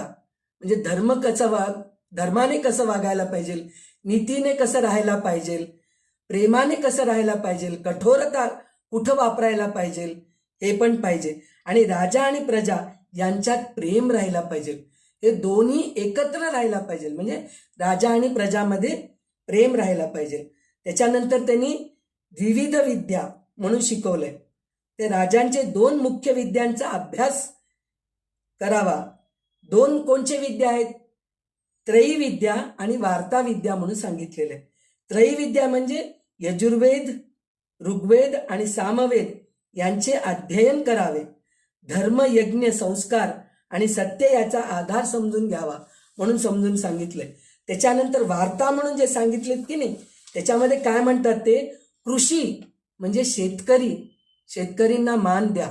बघा राजा म्हणजे कसा राहायला पाहिजे हे खरोखर आपण रामांकडून शिकायला पाहिजे. त्यांनी भरताला किती छान समजून सांगतात. हे फक्त भरतालाच समजून नाही हो, आपल्या सगळ्यांनाच आहे. खरं तर आजकालचे जे राज्यामध्ये बसलेले जे आता असलेले थोडे बरे आहेत, त्याच्यामध्ये आपल्याला कोणाचं नाव घ्यायचं नाही, आपण कोणत्या पक्षातले नाही आहेत. पण म्हणायचं असं आहे की खरोखर हे जे पुढाकारी असतात, मंत्री वगैरे असतात, त्यांनी रामायण वाचायला पाहिजे हो. नुसतं वाचून कानावर पडून सोडून देणं नाही, त्याचं आचरण करायला पाहिजे. तर राम स्वतः म्हणतायत की कृषी, शेतकऱ्यांचं मदत कर. त्यांना काय अडचणी आहेत, त्यांना आत्महत्या आजकाल बघतोय ना आपण, दुष्काळ पडतोय, पाणी नसते, मग पीक पिकत नाही. बरं पीक पिकले तर सडून जातात, मग त्याची बरोबर विक्री होत नाही, विक्री झालं तरी बरोबर पैसे मिळत नाही. मग अशा वेळेस शेतकरी काय करेल हो बिचारा, आत्महत्याच करेल ना. तर त्याच्यासाठी म्हणून कृषी, शेतकऱ्यांकडे लक्ष दे. त्यानंतर गोरक्षण कर म्हणून सांगितलंय. गायींचं रक्षण कर, कारण गाय हीच आपली गोमाता आहे, तिचं रक्षण करायला पाहिजे ते सांगितले. त्याच्यानंतर वाणिज्य म्हणजे व्यापार व्यवस्थित करायला पाहिजे. गरिबांवर अन्याय करू नये. धनवानांकडून योग्य कर घ्यावा. म्हणजे ज्यांच्याजवळ आता पहा आपल्याला सगळ्यांना एकसारखंच कर आहे. गरीब राहो, श्रीमंत राहो, काही राहो, आणि त्यातल्या त्या श्रीमंत लोक कर वाचवायचाच विचार करतात. कसं त्याचं कमी करू आपण, हेच विचार करत असतात. पण रामाने भरताला सांगितले की गरिबांकडून कर घेऊ नकोस तू आणि अन्याय करू नकोस, पण धनवानांकडून योग्य कर घ्यावा आणि ते प्रजेच्या हितासाठी वापरावा, आपल्या हितासाठी नाही हो. आता सगळेजणी जिथं पदवीवर बसतात की नाही, स्वतःचं 4 घरं असतात, आपल्या नातेवाईकांचं, आपल्या मुलांचं, म्हणजे त्यांचे 7 पिढ्या बसून खाऊ शकतो इतकं कमावून घेतात ते सगळं. तर तसं करू नये, समाजच हितासाठीच करायला पाहिजे म्हणून सांगितलेलं आहे. नंतर तिसरं जे काही सांगितलेलं आहे त्यांनी, त्रिविध ज्ञान, त्रिगुण सत्व रज तम या गुणांनी प्रजेला समजून घ्यावे. म्हणजे जर सत्वगुणाचा असेल तर त्याच्याशी सात्विक प्रमाणे बोलावे, राजस गुणाचा असेल तर त्याच्याप्रमाणे त्याला हे करायला पाहिजे, आणि तामसी आहे त्याला दंड द्यायलाच पाहिजे म्हणून सांगितलंय. आणि त्रिविध ताप प्रजेचे ऐकून घ्यायला पाहिजे, म्हणजे आध्यात्मिक ताप, आदिभौतिक ताप, आदिदैविक ताप, हे तिन्ही राजांनी प्रजेचे ऐकून घेऊन त्याप्रमाणे त्यांचं समाधान करावं. त्यांच्यासाठी म्हणून आता जे आदिभौतिक म्हणतो, आदिदैविक म्हणतो, म्हणजे शरीराचे त्रास आहेत, तर त्यांच्यासाठी, त्यांच्या सेवेसाठी म्हणून जे दवाखाने आहेत, हॉस्पिटल्स आहेत, ते मुफ्त बांधायला पाहिजे आणि यज्ञयाग करायला पाहिजे जे दैवी कोपाने झालेले आहेत त्यांच्यासाठी. आणि वादळ वगैरे येऊ नये म्हणून, पोल्युशन होऊ नये, हे आजकालचे लोक शिकायला पाहिजे. पहिल्या काळचं तसं नव्हतं, पोल्युशन नव्हतं, पण तरी सुद्धा झाडे सांभाळून ठेवा, नीट राहा, हे सगळं करायला पाहिजे म्हणून त्यांनी सांगितले. नंतर चौथं जे आहे चतुपुरुषार्थ म्हणून सांगितलंय, धर्म अर्थ काम मोक्ष. राजाने हे 4 पुरुषार्थ संतुलित राखावे. राज्यकारभारात साम दाम दंड भेद या नीतीचाही आवश्यकतेनुसार उपयोग करावा म्हणून सांगितलेलं आहे. कोणतीही गोष्ट अतिशय प्रेमाने, अतिशय रागाने करू नये. कोणत्या वेळेस कुठं कसं वापरायला पाहिजे हे व्यवस्थित तू शिकायला पाहिजे म्हणून राम भरताला सांगतात. नंतर 5 प्रकारचे दुर्ग सांगितले. दुर्ग म्हणजे किल्ले. ते कोणचे किल्ले आहेत म्हणून सांगितलं तर ते 5 किल्ले जे आहेत की नाही, जलदुर्ग, वनदुर्ग, गिरिदुर्ग, ईरिणदुर्ग, धन्वदुर्ग, असं 5 प्रकारचे दुर्ग सांगितलेले आहेत, म्हणजे किल्ले. जलदुर्ग म्हणजे समुद्राच्या किंवा पाण्याच्या मधोमध बांधलेला दुर्ग. अशा दुर्गांना पाण्याचे नैसर्गिक संरक्षण लाभते. उदाहरण आपल्या शिवाजी महाराजांनी हे सगळं करून ठेवलेलं आहे, बघितलात ना तुम्ही आपल्या ग्रुपमध्ये आपण सगळे महाराष्ट्रीयनच आहेत, तर आपल्याला शिवाजी महाराजांच्या बद्दल थोडंफार माहीत आहे ना. तर हे जे किल्ला जे आहे की नाही समुद्राच्या पाण्यामध्ये असलेलं, ते सिंधुदुर्ग किल्ला आहे. बघा, शिवाजी राजांनी रामाचं ऐकलंय ना, म्हणून इतकं सुंदर राज्य झालेलं आहे. जिजाई माता ती शिकवली आहे, भागवत सांगितलेली आहे शिवाजी राजांना, रामायण सांगितलेली आहे, रामायणामधलं प्रत्येक आदर्श ती शिवाजी महाराजांना शिकवलेली आहे. म्हणून शिवाजी महाराजांसारखा राजा होऊन गेला आपल्या महाराष्ट्रामध्ये. त्यानंतर वनदुर्ग म्हणजे घनदाट जंगलामध्ये बांधलेला हा दुर्ग किल्ला असतो. जंगलामुळे शत्रूला प्रवेश करणे कठीण असते म्हणून सांगितले. त्याच्यानंतर गिरिदुर्ग, ते डोंगरावर किंवा पर्वतावर बांधलेला दुर्ग. छत्रपती शिवाजी महाराज यांनी अशा अनेक गिरिदुर्गाचे बांधकाम केलेले आहेत. उदाहरणार्थ कोणचे? राजगड, प्रतापगड, रायगड, असे कितीतरी अनेक किल्ले आहेत, आपण बोटावर मोजू शकत नाहीत असे किल्ले आहेत. नंतर ईरिणदुर्ग, हे ईरिणदुर्ग आपण कधी ऐकलो नाही. ते काय म्हणून म्हणलं तर, ज्या भूमीत धान्य पिकत नाही किंवा झाड वाढत नाही अशा उजाड प्रदेशात बांधलेला हा दुर्ग असतो म्हणे. अशा ठिकाणी धान्य साठा आणि युद्ध सामग्री सुरक्षित ठेवले जाते. त्या प्रदेशात कोणी जातच नाही ना, कारण तिथे काही उगवतच नाही, तर तिथं प्रजा जाणार नाही, शत्रू जाणार नाही, त्यांना कल्पनाच येणार नाही की इथं काहीतरी आहे म्हणून तिथं ते दुर्ग बांधून ठेवले. आणि धन्वदुर्ग म्हणून सांगितलेले. धन्वदुर्ग म्हणजे वाळवंटात बांधलेला दुर्ग. वाळवंटी प्रदेशामुळे शत्रूला मार्गक्रमण करणे अवघड जात असे, म्हणून इथे हे जे 5 दुर्ग तुला बांधायची गरज नाहीये, पहिल्यापासून बांधून ठेवलेले, त्याचं संरक्षण करणं तुझं कर्तव्य आहे, हे राजा राम समजून सांगतात भरताला. आणि त्याच्यामध्ये हे 5 किल्ले तर सांभाळायलाच पाहिजे, पण राजाने काय करायला पाहिजे की 5 कर्मेंद्रिय आणि 5 ज्ञानेंद्रियावर नियंत्रण ठेवायला पाहिजे. इंद्रिय जय नसलेला राजा राज्य टिकवू शकत नाही. जो राजा वासनेमध्ये बुडालेला आहे तो काय राज्य करू शकतो? तो इंद्रियांवर ते विजय पावायला पाहिजे. म्हणून राम भरताला समजून सांगतात. नंतर 6वं जे आहे हे 6 गुण षड्गुण्य असे आहेत. ते कोणचे? षड्रिपू व षड्गुण्य नीती म्हणून म्हणतात ह्याला. तर राजाने काम, क्रोध, लोभ, मोह, मद, मत्सर या षड्रिपूवर विजय मिळवावा म्हणून सांगितलंय. त्याच्यानंतर संधी, विग्रह, यान, आसन, संश्रय, द्विधिभाव या षड्गुण्य नीती योग्य वेळी वापराव्यात म्हणून सांगितलंय.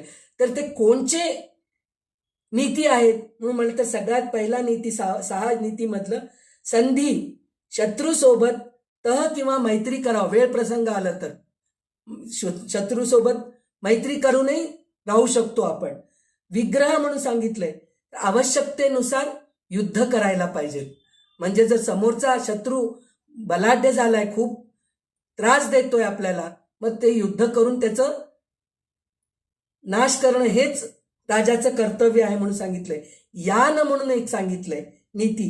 ते म्हणजे कोणतं? शत्रूवर स्वारी किंवा सैन्य घेऊन नुसतं प्रस्थान करावं, तिथं युद्ध करू नये, त्याला भीती दाखवावं, त्याला यान म्हणतात.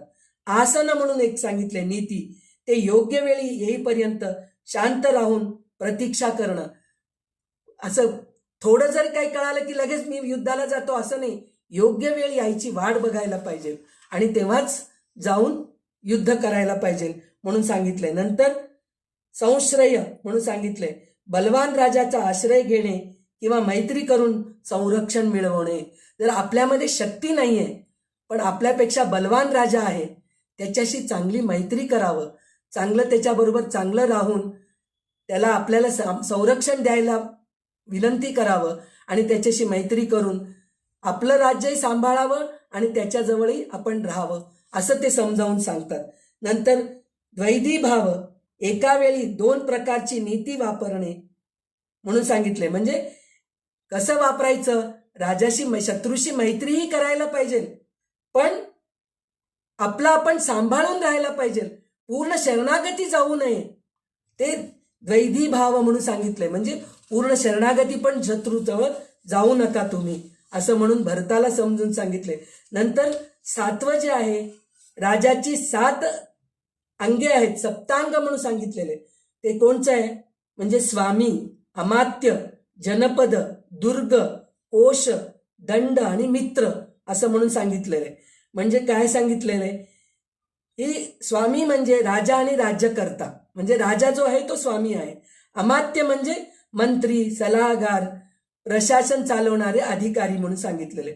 जनपद म्हणजे जे राज्य आहे आणि राज्यामध्ये राहिलेले प्रजा आहेत. दुर्ग म्हणजे किल्ला, आता आपण ऐकलो ना किल्ले, त्याची संरक्षण व्यवस्था. कोश म्हणजे राजाच्या खजिना आणि आर्थिक संपत्ती.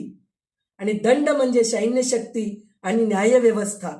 आणि मित्र म्हणजे मित्रराजे आणि सहकारी. हे 7 घटक मजबूत असतील तर राज्य स्थिर, समृद्ध आणि सुरक्षित राहते म्हणून सांगितलेलं आहे. आणि त्याच्यानंतर ते म्हणले की 7 कर्तव्य काय आहे? नुसतं हेच नाही, काही कर्तव्य पण आहेत. 7 कर्तव्य आहेत. ते 7 कर्तव्य म्हणजे कोणचे? 7ही दिवस आळस न करता प्रजेसाठी कार्य करावे. राजाचे जीवन हे प्रजेच्या सेवेसाठीच असते. म्हणून एकही दिवस आळस न करता आजचा दिवस झाला, संडे आहे, सुट्टी घेऊत आपण, असं नाही. 7ही दिवस राजा प्रजेच्या सेवेत राहायला पाहिजे हे समजावून सांगतात. आणि आता हे शेवटचं जे आहे की नाही, राजकीय संस्कृतीचे 8 अंग आहेत. ती कोणची आहेत? म्हणजे मूल्य व्यवस्था, समाजात कोणत्या तत्वांना महत्त्व देतो, उदाहरण स्वातंत्र्य, समानता की न्याय. म्हणजे स्वातंत्र्य बुद्धीने राहायला पाहिजे का? समानता म्हणजे तुमच्या माझ्यामध्ये भेद नाही हे राहायला पाहिजे का? न्यायाने राहायला पाहिजे, म्हणजे राजा जे सांगितलं तेच करायला पाहिजे का? हे वेळाप्रसंगी व्यवस्थित वागायला पाहिजे. तर मूल्याव्यवस्था हे व्यवस्थित राहायला पाहिजे म्हणून सांगितले. नंतर विश्वास म्हणून सांगितलेलं. विश्वास म्हणजे लोकांचा राजावर विश्वास राहायला पाहिजे. असं वागायला पाहिजे. मग त्यानंतर दृष्टिकोन म्हणजे कारणाबद्दलची मानसिकता प्रतिक्रिया म्हणून सांगितलेलं आहे. म्हणजे हेच राजावर ते अविश्वास राहू नये असंच वागायला पाहिजे. नंतर परंपरा, काही ह्याच्यामध्ये परंपरेने राजा बनवतात. आता इक्ष्वाकू वंशाकुळाचे आहेत असे जे आहेत ना, हे जे परंपरेनुसार बनलेले आहेत. पण काही ठिकाणी आता ह्याच्यात आपण भारतामध्ये बघितलो, परंपरेनुसार जे चालू होतं ते बरोबर नव्हतं, म्हणून शेवटी आपण चांगल्या प्रधानमंत्रीला निवडून राज्यावर बसवलो की नाही. त्यांचं राज्य बरेच वर्ष होते परंपरेनुसार चालू लागलेले, ते बरोबर नव्हते, म्हणून आपण चांगल्या प्रधानमंत्रीला निवडून दिलो. तर हे सुद्धा तिथं विचार करून राहायला पाहिजे. परंपराच राहावं म्हणून नाही, किंवा परंपरेनुसार जर चालू चांगलं असेल तर परंपरानुसार सुद्धा व्यवस्थित राज्य करायला पाहिजे म्हणून सांगितलेलं आहे. नंतर प्रतीके म्हणजे त्याचं एक सिम्बॉल म्हणतो की नाही आपण, ते म्हणजे काय, ध्वज, राष्ट्रगीत, राज्यचिन्ह यासारखी राष्ट्रीय प्रतीके व्यवस्थित राहायला पाहिजे. म्हणजे आपलं ध्वज त्याला अपमान होऊ देऊ नये, राष्ट्रगीत आहे त्याचाही अपमान होऊ देऊ नये म्हणून सांगितलंय. राज्यचिन्ह हे सगळ्या गोष्टीचं लक्ष द्यायला पाहिजे सांगितलंय. नंतर राजकीय सहभाग म्हणजे मतदान, आंदोलन, सभा, निवडणुका यात सहभाग व्हायला पाहिजे म्हणून सांगितलेलं आहे. नंतर काय सांगितलंय, कायदा व संस्थाबद्दल आदर करा म्हणून सांगितलेलं आहे. म्हणजे संविधान, न्यायालय, संसद आणि कायद्याचा सन्मान करा म्हणून सांगितलेलं आहे. तर म्हणजे आपल्याला जे सांगतात, जे मोठे राजे किंवा आपले काय म्हणतात न्यायालयाचे जे न्यायाधीश असतात ते सांगतात, त्याच्यावर आपण विचार करून राहायला पाहिजे, कायद्याचा सन्मान करायला पाहिजे. आपल्याला अयोध्याच्या वेळेस बांधकामाच्या वेळेस आपल्याला केव्हाकीच मिळालेलं आहे. खरं तर अयोध्या आपली आहे म्हणून हे कधीच ठरलेलं आहे, पण कोणी ऐकले नाही. तो समानता म्हणून ऐकले नाही. शेवटी परत हिंदू राज्य आल्यानंतरच आपली अयोध्यामध्ये रामाचे मंदिर स्थापना झालेले. म्हणजे तिथं कायद्याला मान दिले नव्हते, पण इथे कायद्याला मान देऊन व्यवस्थित झालं, त्यामुळे रामराज्य परत सुरू झालं. त्यानंतर नागरिकांची कर्तव्य भावना, समाज आणि राष्ट्रपती प्रति जबाबदारीची भावना म्हणलं तर समाजाबद्दल सेवेची भावना सतत राहायला पाहिजे म्हणून सांगितलेलं आहे. आणि हे 8 जे अंगे आहेत की नाही, हे राजांमध्ये राहायला पाहिजे, तरच राज्य व्यवस्थित होतं असं सांगून मग ते म्हणतात, हे तर 8 अंगे झाले, पण त्यांनी अजून एक गोष्ट सांगितली, अष्टदिशांचं रक्षण करा म्हणून सांगितलेलं आहे. तर अष्टदिशांचे रक्षण करा म्हणजे 8ही दिशातील राज्य, सीमा, मित्र आणि प्रजेचे संरक्षण करावे. राजा हा सर्व दिशांचा संरक्षक असतो. अशा मार्गदर्शनानंतर हे सगळं ऐकल्यानंतर भरताला कळतं की खरोखर माझ्या आईची बुद्धी भ्रष्ट झाली आहे. त्यामुळे अशा राजाला राज्याभिषेक न करता माझ्यासारखं ज्याला काहीच माहीत नाही, खरं तर त्याला सुद्धा खूप माहीत आहे बरं का, सांगितलंय ना, दशरथाच्याच संस्काराखाली हे वाढलेले आहेत आणि वशिष्ठांसारख्या गुरूंच्या शिक्षणेखाली गेलेले ते सगळे. तर ह्यांना सुद्धा हे सगळं माहीत आहे, पण त्यातलं त्यात रामाला जास्त माहीत आहे. कारण हे कधी पण असंच असतं हो, की मला खूप माहीत आहे म्हणून जर मोठ्यांसमोर आपण गेलो, म्हणतात ना पाठी रिकामी करून जावं आपण, म्हणजे कोणी मोठे सांगितलेलं आपण त्याच्यावर लिहू शकतो. लिहिलेले पान किंवा लिहिलेली पाटी घेऊन गेलो तर त्याच्यावर आपण काही लिहून घेऊ शकतो का? नाही लिहून घेऊ शकत. त्याचप्रमाणे भरत म्हणतो की मला काहीच माहीत नाही, पाटी रिकामी घेऊन गेला हो रामाकडे आणि म्हणतोय मला काहीच माहीत नव्हतं, हे सगळं रामांकडून मला मिळालेलं आहे, हे सगळं मार्गदर्शन रामांकडून. असा पुत्राला सोडून माझ्यासारख्या पुत्राला राज्याभिषेक कर म्हणून म्हणतीये माझी आई. माझ्या आईची खरंच बुद्धी भ्रष्ट झालेली आहे असं म्हणून भरताला दुःख होते. आणि नंतर मग तो म्हणतो की रामा दादा, तुझ्यासारखा मार्गदर्शक कोणीच नाही.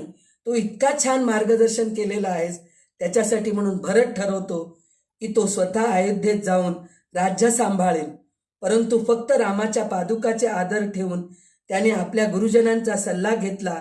अयोध्येतील नगरवासियांनाही आपल्याबरोबर घेऊन निघाला.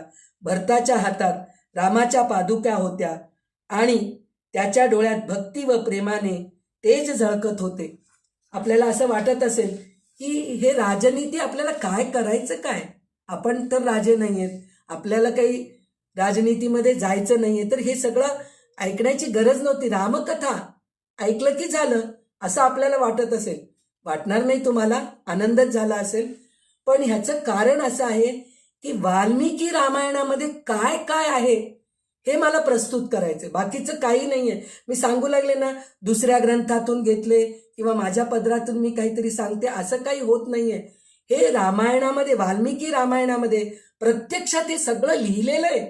छान, अजून 2-2 अध्याय, 2-2 स्कंद असं लिहिलेलं आहे. मी त्यातलं त्यात थोडक्यात सांगितले आहे. म्हणजे विचार करा काय काय आपल्याला शिकायला मिळतं रामायणामधून.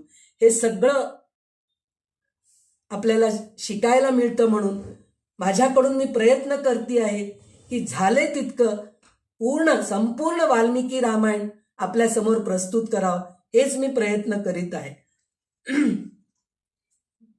त्यानंतर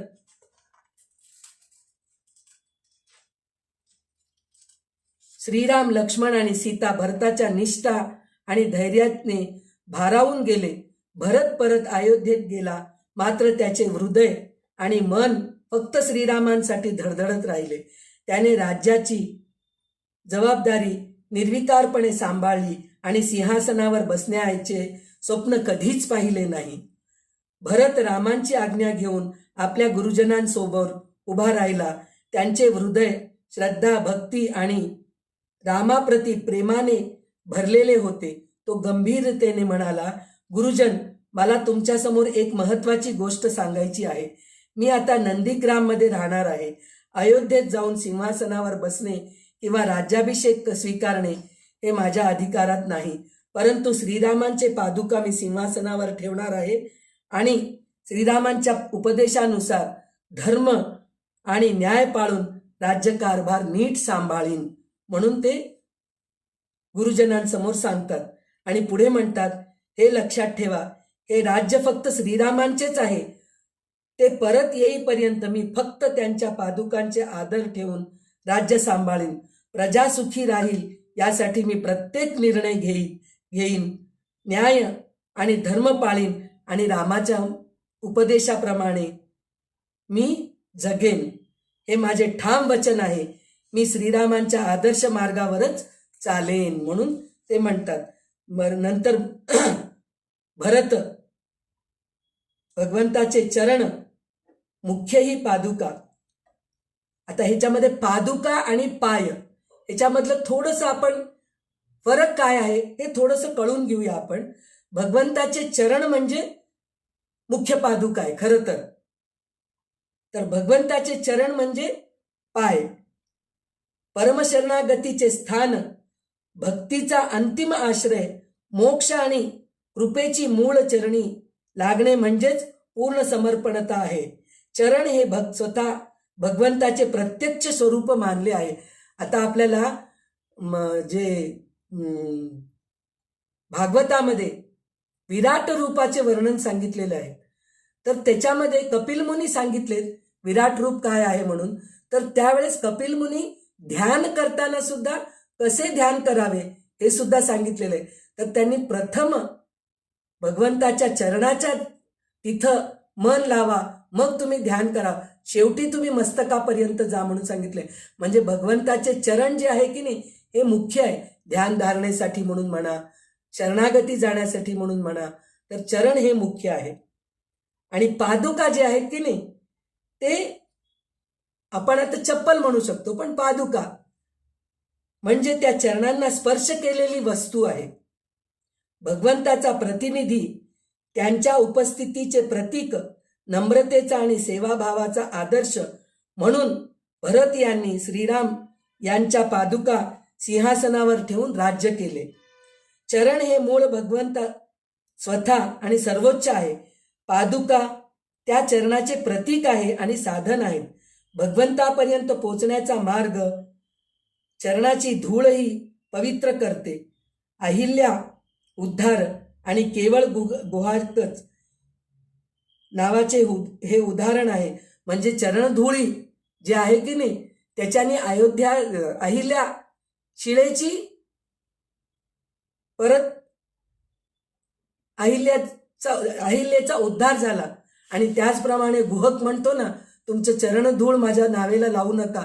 चुकून जर ती नाव पुन्हा स्त्री झाली तर मला दुसरं काही हेच नाहीये, म्हणजे कमवण्याचं साधनच नाहीये. म्हणून तो म्हणतो तर आणि पादुका मुक्ती देतात. दोन्ही पवित्र आहेत, पण चरण हे सर्वोच्च मानले जातात आणि पादुका त्या चरणांची कृपा मिळवण्याचे साधन आहे. गुरुजन आणि नगरवासी भरताच्या या निर्णयाने प्रभावित झाले. त्यांना समजले की भरताचे हृदय रामाप्रती श्रद्धेने आणि धर्माच्या पालनेने भरलेले आहे. त्यांनी भरताला आशीर्वाद दिले आणि त्यांचा निर्णयाचे कौतुक केले. बोलो श्री सियावर रामचंद्र की जय. सीताकांत स्मरण जय जय राम. राजाधिराज रामचंद्र भगवान की जय. मग त्याच्यानंतर भरत आपल्या नगरवासी गुरुजन आणि सेनेसह अयोध्येत परत निघाला. त्याच्या हृदयात रामासाठी श्रद्धा, भक्ती आणि कर्तव्यनिष्ठा स्पष्टपणे दिसत होती. त्यानंतर राम, सीता आणि लक्ष्मण ज्या वनात राहत होते त्या वनातील सर्व ऋषीही अचानक आपले आश्रम सोडण्यास तयार झाले होते. हे पाहून श्रीरामांनी ऋषींना विचारले, ऋषींनो, तुम्ही सर्व इथे का राहणे टाळत आहात? काय कारण आहे? सगळेजणी म्हणतात आम्ही इथून निघून जातो, आम्ही इथं राहत नाही म्हणून म्हणतात. तर त्यावेळेस राम म्हणतात, आता मी आलो आहे तर तुम्ही जाता का इथून तुम्ही? तर त्यावेळेस सर्व ऋषी एकत्र उभे राहून म्हणले की महाराज, खरंच येथे राहणे आता सुरक्षित नाही. रावणाचा भाऊ खरं आमच्या तपश्चर्येला, यज्ञयागाला सतत त्रास देत आहे. त्याच्यामुळे आमची साधना आणि तपश्चर्या नीट चालत नाही. त्यामुळे आम्ही येथे राहणार नाही. तसेच आपणही सीतेसह येथे राहणे उचित नाही. आपल्याला सुरक्षा आणि साधनेच्या दृष्टिकोनातून आपल्याला इथून निघून जावे लागेल. राम हे ऐकून मनात विचार करू लागले की खरंच येथे राहणे सुरक्षित नाही. जर मी येथे राहिलो तर सतत भरत आणि त्यांचे नगरवासियांसह आलेल्या गुरुजनांचा प्रसंग माझ्या आठवणीत येईल आणि परत परत ते नगरवासी भरत मला भेटायला येईल. त्यांना आता माझं ठिकाण माहीत झालं ना, मी कुठं राहतोय म्हणून. मग त्याच्यासाठी ते इथं येतील. तर आपण इथं न राहणं बरोबर आहे असं रामांना भीतीने नाही बरं का. राम घाबरून जात नाहीये तिकडून, पण त्यांना असं वाटतं की नगरवासी, अयोध्येचे नगरवासी सगळे भेटायला येतील. भरत पण सारखं सारखं येईल. मग हे सगळं मोहामध्ये अडकण्याच्या गोष्टी आहेत. तर इथं राहणं सुरक्षित नाही. म्हणून ते म्हणतात की हे खरंच आहे, आपण इथून निघायला पाहिजे म्हणून म्हणतात. अशा विचारानंतर श्रीराम, लक्ष्मण आणि सीता अत्री मुनींच्या आश्रमाच्या मार्गावर निघाले. आश्रमात पोचल्यावर अत्री ऋषी आणि त्यांच्या पत्नी अनसूया यांनी सीतेचा अत्यंत आदरपूर्वक सत्कार केला. त्यांनी श्रीराम आणि लक्ष्मणासाठी भोजन, निवारा आणि आरामाची सोय केली. आश्रमाच्या शांततेत श्रीराम, लक्ष्मण आणि सीता काही क्षण विश्रांती घेत होते. त्यावेळी सीतेसोबतच्या गप्पामध्ये अनसूया हजर होती. म्हणजे बघा, शेवटी दोन बायका एकत्र आले की गप्पा गोष्टी होतातच. त्याचप्रमाणे अत्री मुनींची पत्नी अनसूया आणि सीता हे दोघेही बोलत बसलेले आहेत. तर त्यांचे विषय काय आहे हे बघा तुम्ही, किती सुंदर विषय आहे. तर अनसूयाने हळूच हसत सीतेला विचारले, सीते, तुला रामाशी लग्न कसे झाले? ते स्वयंवर कसे पार पडले? थोडक्यात सांगशील का? आपणही म्हणतो ना, तुझं लग्न कसं जमलं ग? काय प्रेमात होती का, नाही तर तुला येऊन बघितलं का, कोणाकडून आलं का हे स्थळ? हे असं आपण एकमेकींना मैत्रिणींना भेटल्या तेव्हा बोलतो की नाही, त्याचप्रमाणे हे दोघे बोलत आहेत. तर त्यावेळेस सीतेने सौम्य हास्य करत उत्तर दिले आणि अनसुयाला सांगतीये, अनसुया, हे सांगायला खूप आनंद होतोय. माझ्या जन्माची गोष्टही थोडी वेगळी आहे. राजा जनक मिथिलेश्वर होत आहेत. एकदा पृथ्वीवरील औषधी मिळवण्यासाठी म्हणून त्यांनी जमीन नांगरत होते. त्यावेळेस मी त्या जमिनीत एका पेटीत सापडले. जनक राजांना खूप आनंद झाला, कारण त्यांना संतान नव्हते. त्यांनी मला उचलून आपली पुत्री मानले आणि आपल्याच घरात वाढवले. मग नंतर सीता हळूच पुढे म्हणतीये, मी मोठी झाल्यावर माझ्या विवाहाची काळजी जनकराजांना लागली होती म्हणे. त्यांनी ठरवले की यज्ञातून त्यांना शिवशंकरांकडून एक महान शक्तिशाली शिवधनुष्य मिळाले होते. ते धनुष्य इतके जड आणि प्राचीन होते की कोणालाही ते उचलणे शक्य नव्हते. मी ते धनुष्य लहानपणी ढकलगाडीसारखं ओढून आणले. म्हणून तेव्हाच त्यांनी ठरवले की ह्या धनुष्यावर जो प्रत्यंचा चढवेल त्याच्याशीच माझ्या कन्येशी विवाह करतो. पण ते धनुष्य उचलणंच कठीण आहे, तर त्याला प्रत्यंचा कोण चढवतील? म्हणून माझ्या पित्यांना खूप काळजी वाटली होती. म्हणून ते म्हणले,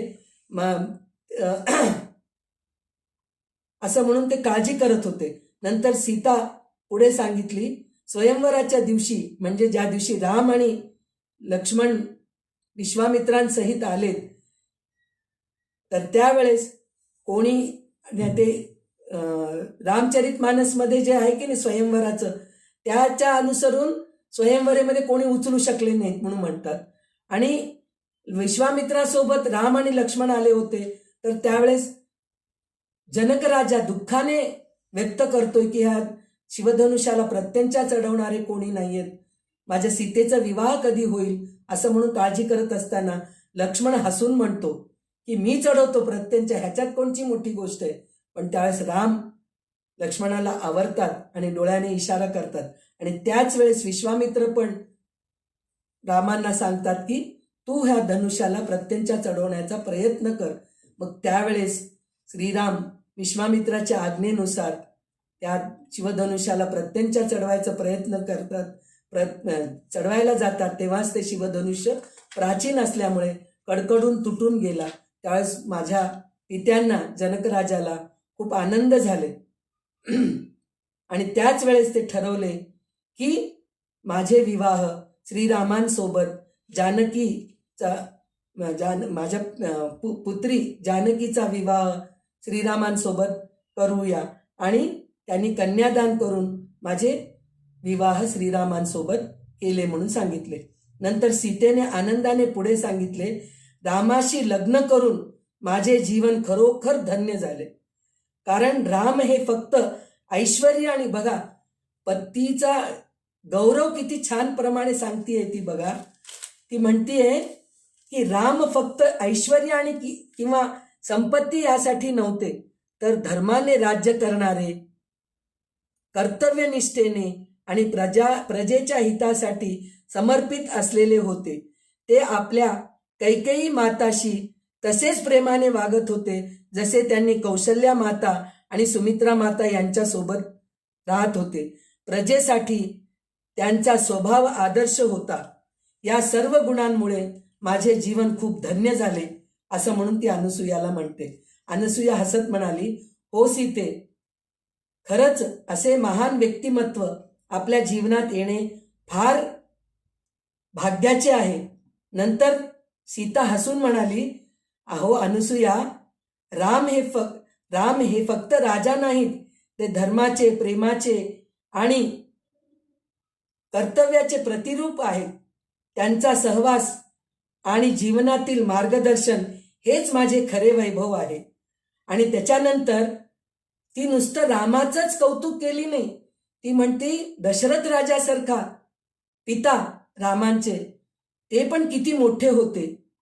त्यांनी स्वीकारलं मला, नववधू म्हणून, आणि कौशल्या माता मला मुलगी नाही, कन्या नाही म्हणून माझ्यावर खूप प्रेम केलेले आहेत.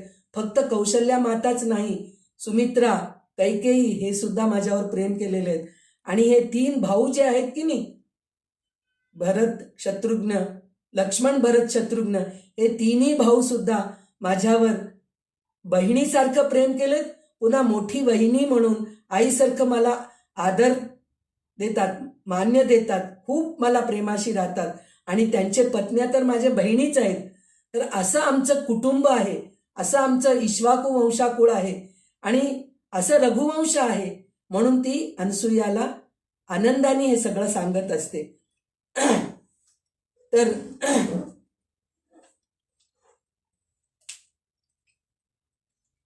आपण श्रीरामांना आराध्य मानतो, पण त्यांचे चरित्र आणि गुण आदर्श म्हणून आपल्या जीवनात उतरवतो.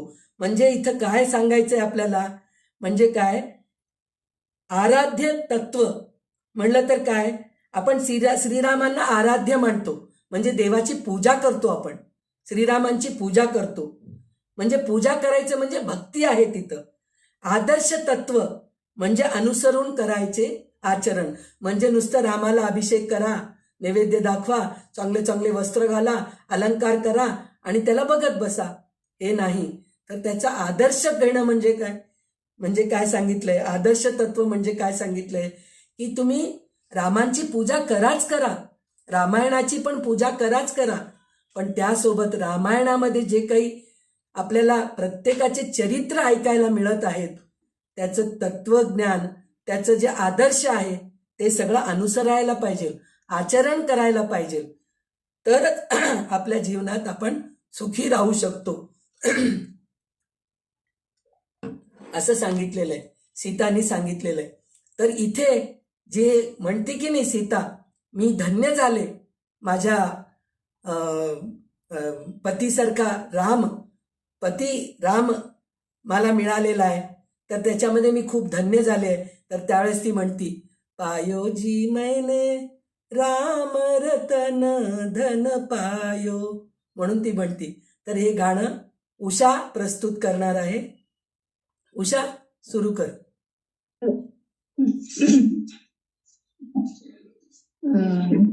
पायो जी मैंने राम रतन धन पायो, पायो जी मैंने राम रतन धन पायो, पायो जी मैंने राम रतन धन पायो। वस्तु अमोलिक जी मेरे सतगुरु, वस्तु अमोलिक जी मेरे सतगुरु, कृपा कर अपनायो, पायो जी मैंने कृपा कर अपनायो, पायो जी मैंने राम रतन धन पायो, पायो जी मैंने राम रतन धन पायो। जन्म जन्म की पूंजी पाई, जन्म जन्म की पूंजी पाई, जग में सभी घुमायो, पायो जी मैंने जग में सभी घुमायो, पायो जी मैंने राम रतन धन पायो, पायो जी मैंने राम रतन धन पायो। खर्च न खूटे चोर न लूटे, खर्च न खूटे चोर न लूटे, दिन दिन बढ़त सवायो, पायो जी मैंने दिन दिन बढ़त सवायो, पायो जी मैंने राम रतन धन पायो, पायो जी मैंने राम रतन धन पायो। सत की नाव खेवटिया सतगुरु, सत की नाव खेवटिया सतगुरु, पवसागर तर जायो, पायो जी मैंने भव सागर तर जायो पायो जी मैंने राम रतन धन पायो पायो जी मैंने राम रतन धन पायो मीरा के प्रभु गिरधर नागर मीरा के प्रभु गिरधर नागर हर्ष हर्ष जस गायो पायो जी मैंने हर्ष हर्ष जस गायो पायो जी मैंने राम रतन धन पायो पायो जी मैंने राम रतन धन पायो पायो जी मैंने राम रतन धन पायो. जय श्री राम. राजाधिराज रामचंद्र महाराज की जय. रमापति रामचंद्र की जय. सियावर रामचंद्र की जय. सीताकांत स्मरण जय जय राम.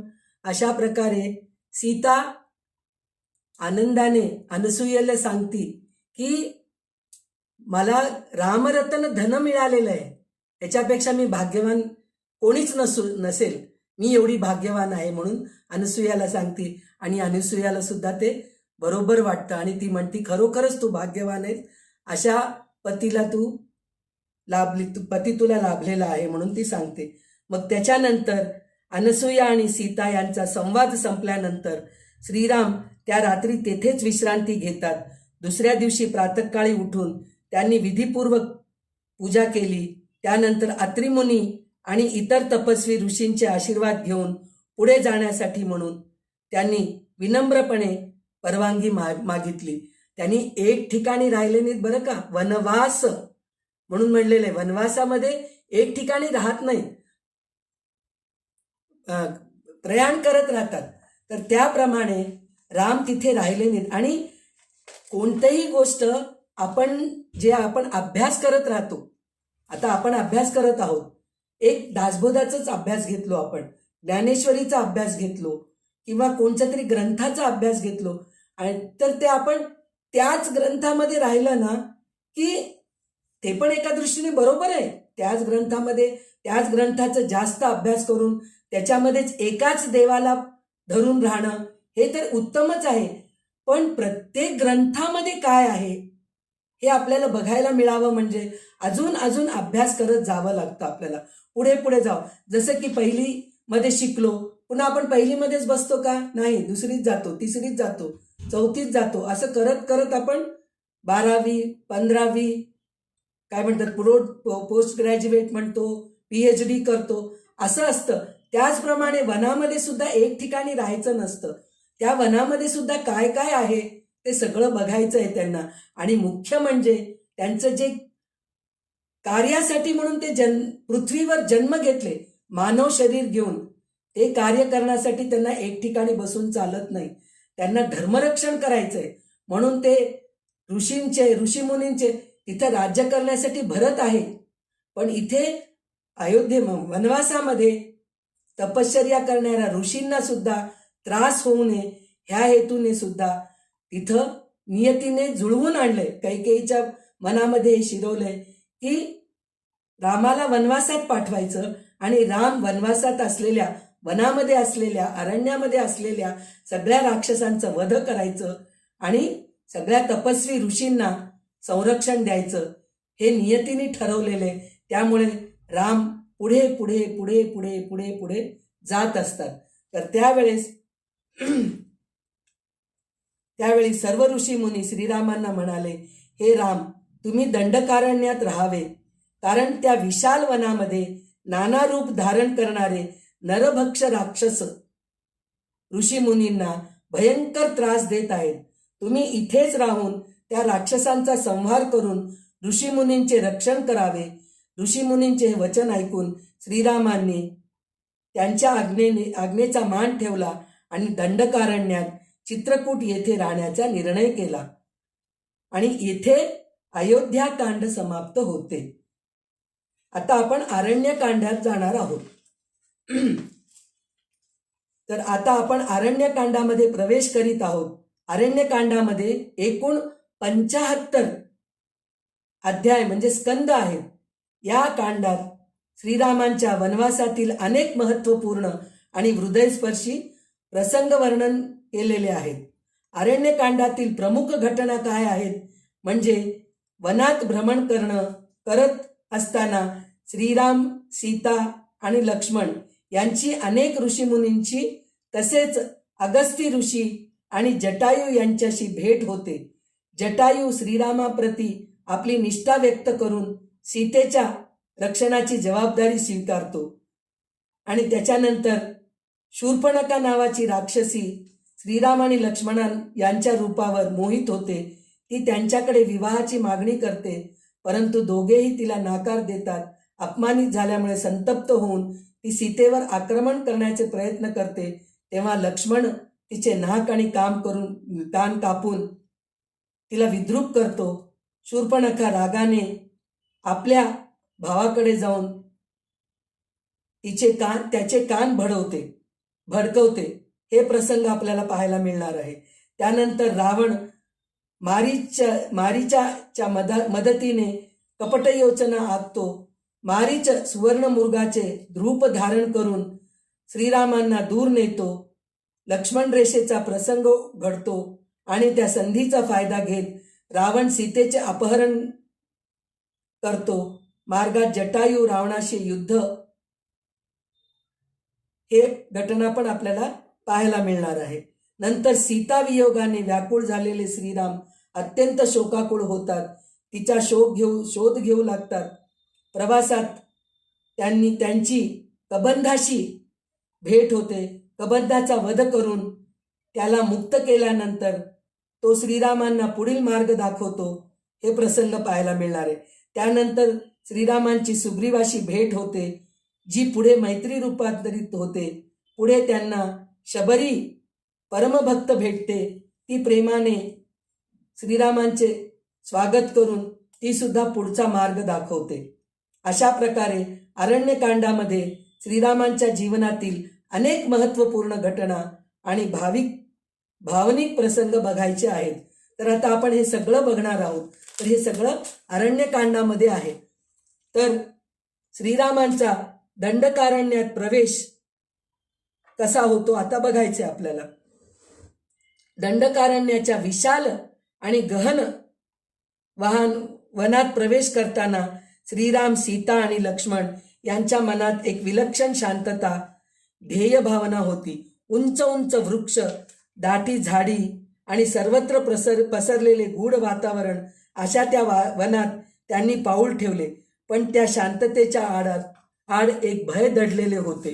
ते काय दडलेलं होतं म्हणून तर राक्षसांच्या अत्याचारामुळे तेथील ऋषीमुनी सतत भयभीत अवस्थेत जगत होते. श्रीरामांच्या आगमनाची वार्ता कळताच अनेक ऋषीमुनी त्यांच्या दर्शनासाठी आश्रमातून बाहेर आले. त्यांनी अत्यंत आदराने आणि प्रेमाने श्रीराम, सीता आणि लक्ष्मण यांचे स्वागत केले. त्यांच्या डोळ्यात आशा होती, कारण त्यांना वाटत होते की आता त्यांच्या दुःखांचा अंत होईल, म्हणून त्यांना आशा होती. ते श्रीरामांना म्हणाले, हे राम, या दंडकारण्यात राक्षसांचा प्रचंड उपद्रव वाढला आहे. आम्ही यज्ञ तपश्चर्या करीत असताना ते आम्हाला त्रास देतात, आमचे यज्ञ भंग करतात. तुम्हीच आम्हाला या संकटातून मुक्त करावं म्हणून म्हणतात. ऋषीमुनींचे दुःख ऐकून श्रीरामांनी गंभीरपणे उत्तर दिले, आपण चिंता करू नका. मी नक्कीच या राक्षसांचा संहार करून आपले रक्षण करीन म्हणून वचन देतात. एके दिवशी श्रीराम, सीता आणि लक्ष्मण वनात पुढे जात असताना अचानक एक भयंकर राक्षस त्यांच्या समोर प्रकट झाला होता. तो विराध, त्याचं नाव विराध आहे.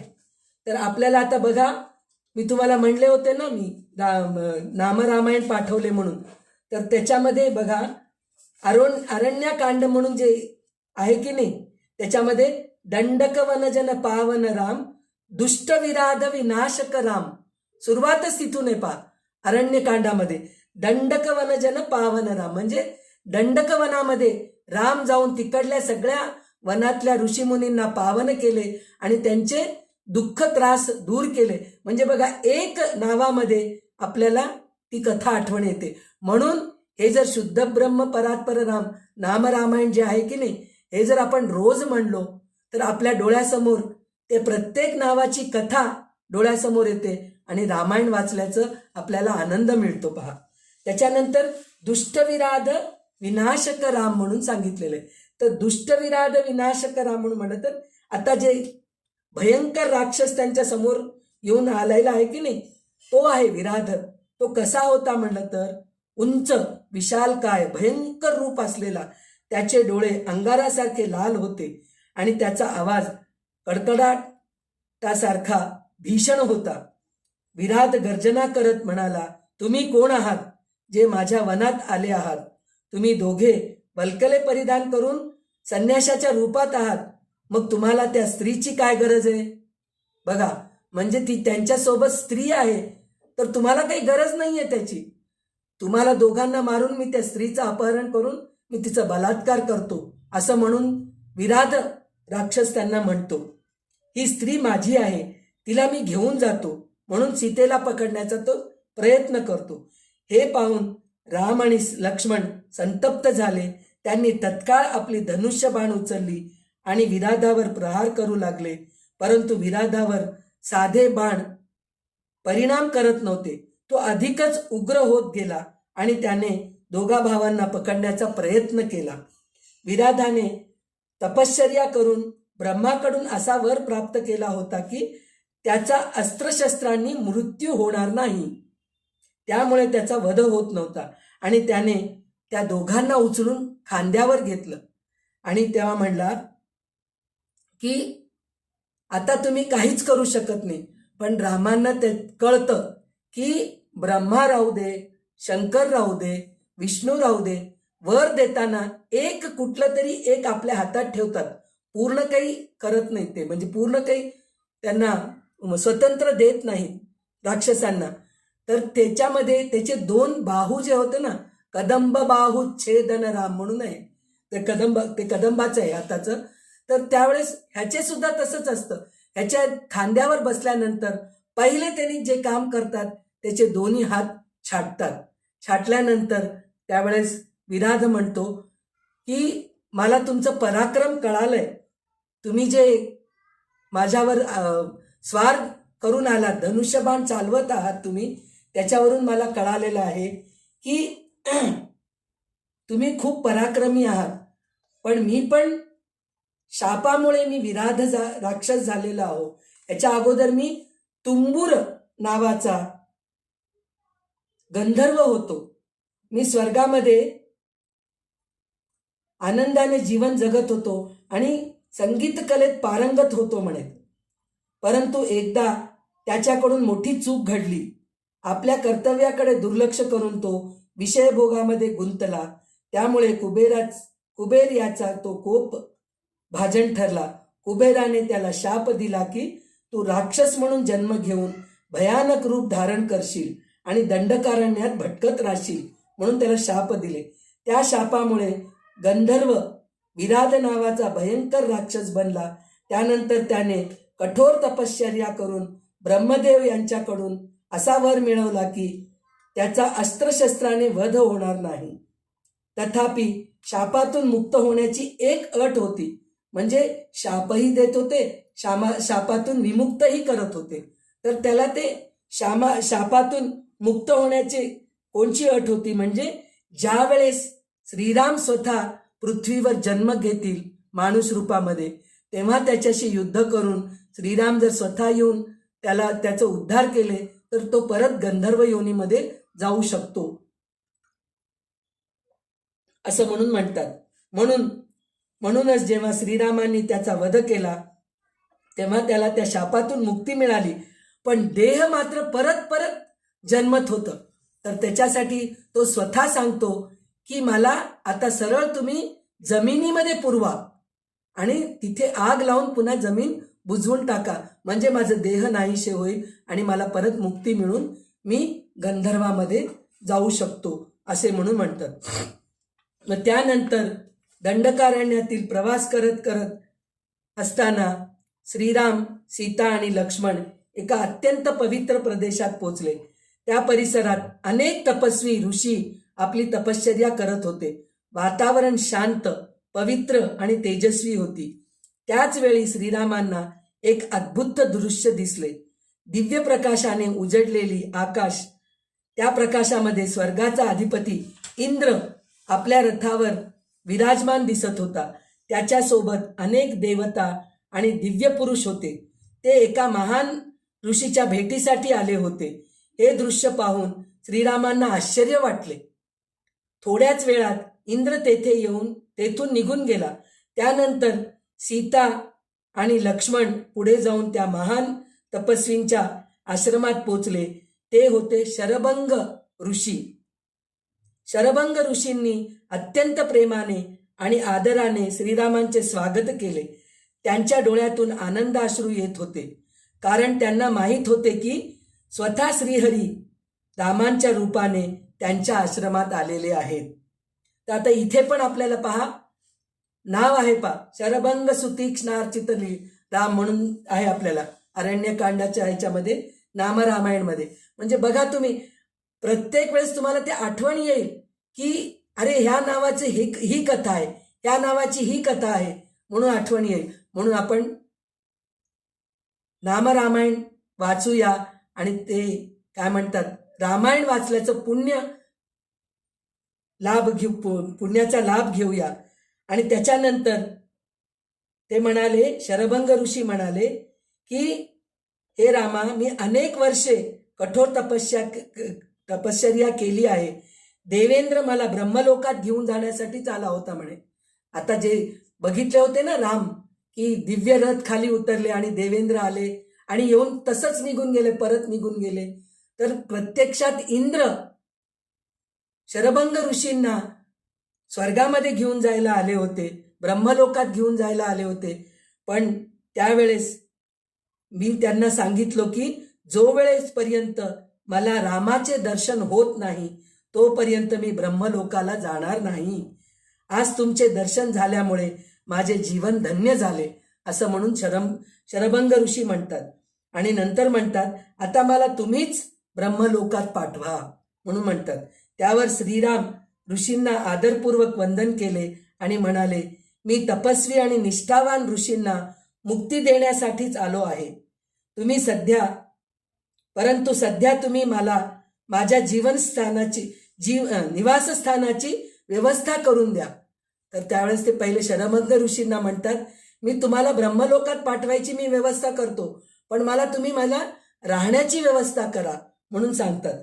तर त्यावेळेस शरभंग ऋषी म्हणतात, या वनातच एक महातेजस्वी सुतीक्ष्ण मुनी राहतात. तुम्ही त्यांच्या आश्रमात जा, ते तुमच्या निवासाची व्यवस्था करतील. तुम्ही या मंदाकिनी नदीच्या प्रवाहाच्या विरुद्ध दिशेने तिच्या काठेने चालत जा. या नदीत फुलासारख्या लहान लहान नावाप्रमाणे तरंगणारे प्रवाह दिसतील. त्या मार्गाने गेल्यास तुम्ही सहजपणे त्यांच्या आश्रमापर्यंत पोहोचताल. पण एक आश्चर्याची गोष्ट असं सांगितलेले वाल्मिकी रामायणामध्ये, ऋषी सांगत होते 1.5 योजनानंतर हे आश्रम येणार आहे, 4 योजनानंतर हे आश्रम येणार आहे, तुम्ही अमक्या दिवसापर्यंत पोचताल तिथं. ते बरोबर त्याच वेळेला राम पोचत होते म्हणे तिथं. काही मध्ये अडथळा नाही, काही नाही. म्हणजे ते सगळं नियतीने ठरवून ठेवलेलं आहे व्यवस्थित, म्हणून सांगितलेलं आहे तिथं. तर यानंतर शरभंग ऋषींनी आपले देहत्याग करण्याचा निश्चय केला. त्यांनी अग्नी प्रज्वलित केली आणि त्या अग्नीत प्रवेश केला. परंतु तो साधा देहत्याग नव्हता, तो एक दिव्य योग होता. अग्नीत प्रवेश केल्यानंतर त्यांचा जर्जर देह भस्म झाला आणि त्यातून एक तेजस्वी दिव्य देह प्रकट झाला. देहत्याग करणं आणि देह काय म्हणतात आत्महत्या करणं हे दोन्ही वेगळे आहेत. आता ते म्हणतात, काय हो शरभंग ऋषी अग्नी प्रज्वलित केले आणि त्याच्यामध्ये उडी मारले, मग हे आत्महत्याच ना? नाही, ते आत्महत्या नाहीये, हे देहत्याग आहे. तर देहत्याग करून ते एका दिव्य रूपामध्ये प्रकट झाले आणि त्या दिव्य रूपाने आकाश मार्गाने ब्रह्मलोकाच्या दिशेने प्रस्थान करू लागले. त्यावेळी संपूर्ण वातावरण एक अद्भुत शांतता आणि दिव्यता पसरली होती. श्री सीताराम लक्ष्मण त्या प्रसंगाकडे आदर आणि भक्तिभावाने पाहत होते. अशा प्रकारे शरभंग ऋषींनी श्रीरामांचे दर्शन घेऊन आपली तपश्चर्या सफल केली आणि ब्रह्मलोकाकडे प्रस्थान केले. हा प्रसंग श्रीरामांच्या दिव्यत्वाची आणि ऋषींच्या अखंड भक्तीची सुंदर अद्भुती देणार आहे. अशा प्रकारे आपण आता दंडकारण्यात प्रवेश करून अनेक ऋषी मुनींचं दर्शन उद्या घेणार आहोत. आज फक्त आपण अत्री मुनींचं आणि शरभंग ऋषींचं आपण दर्शन घेतलेले प्रसंग पाहिलो आणि विराध राक्षसाचा वध केलो हे बघितलो. पण उद्या आपल्याला संपूर्ण अरण्यकांडामध्ये सगळं राक्षसांचा वध आणि ऋषी मुनींचे आश्रम याच्याबद्दलच माहिती आपल्याला भरपूर ऐकायला मिळणार आहे. तर मी माझ्या प्रयत्नाने रामायणामध्ये, वाल्मिकी रामायणामध्ये काय प्रसंग आहे हे संपूर्ण सांगायचा मी प्रयत्न करीत आहे.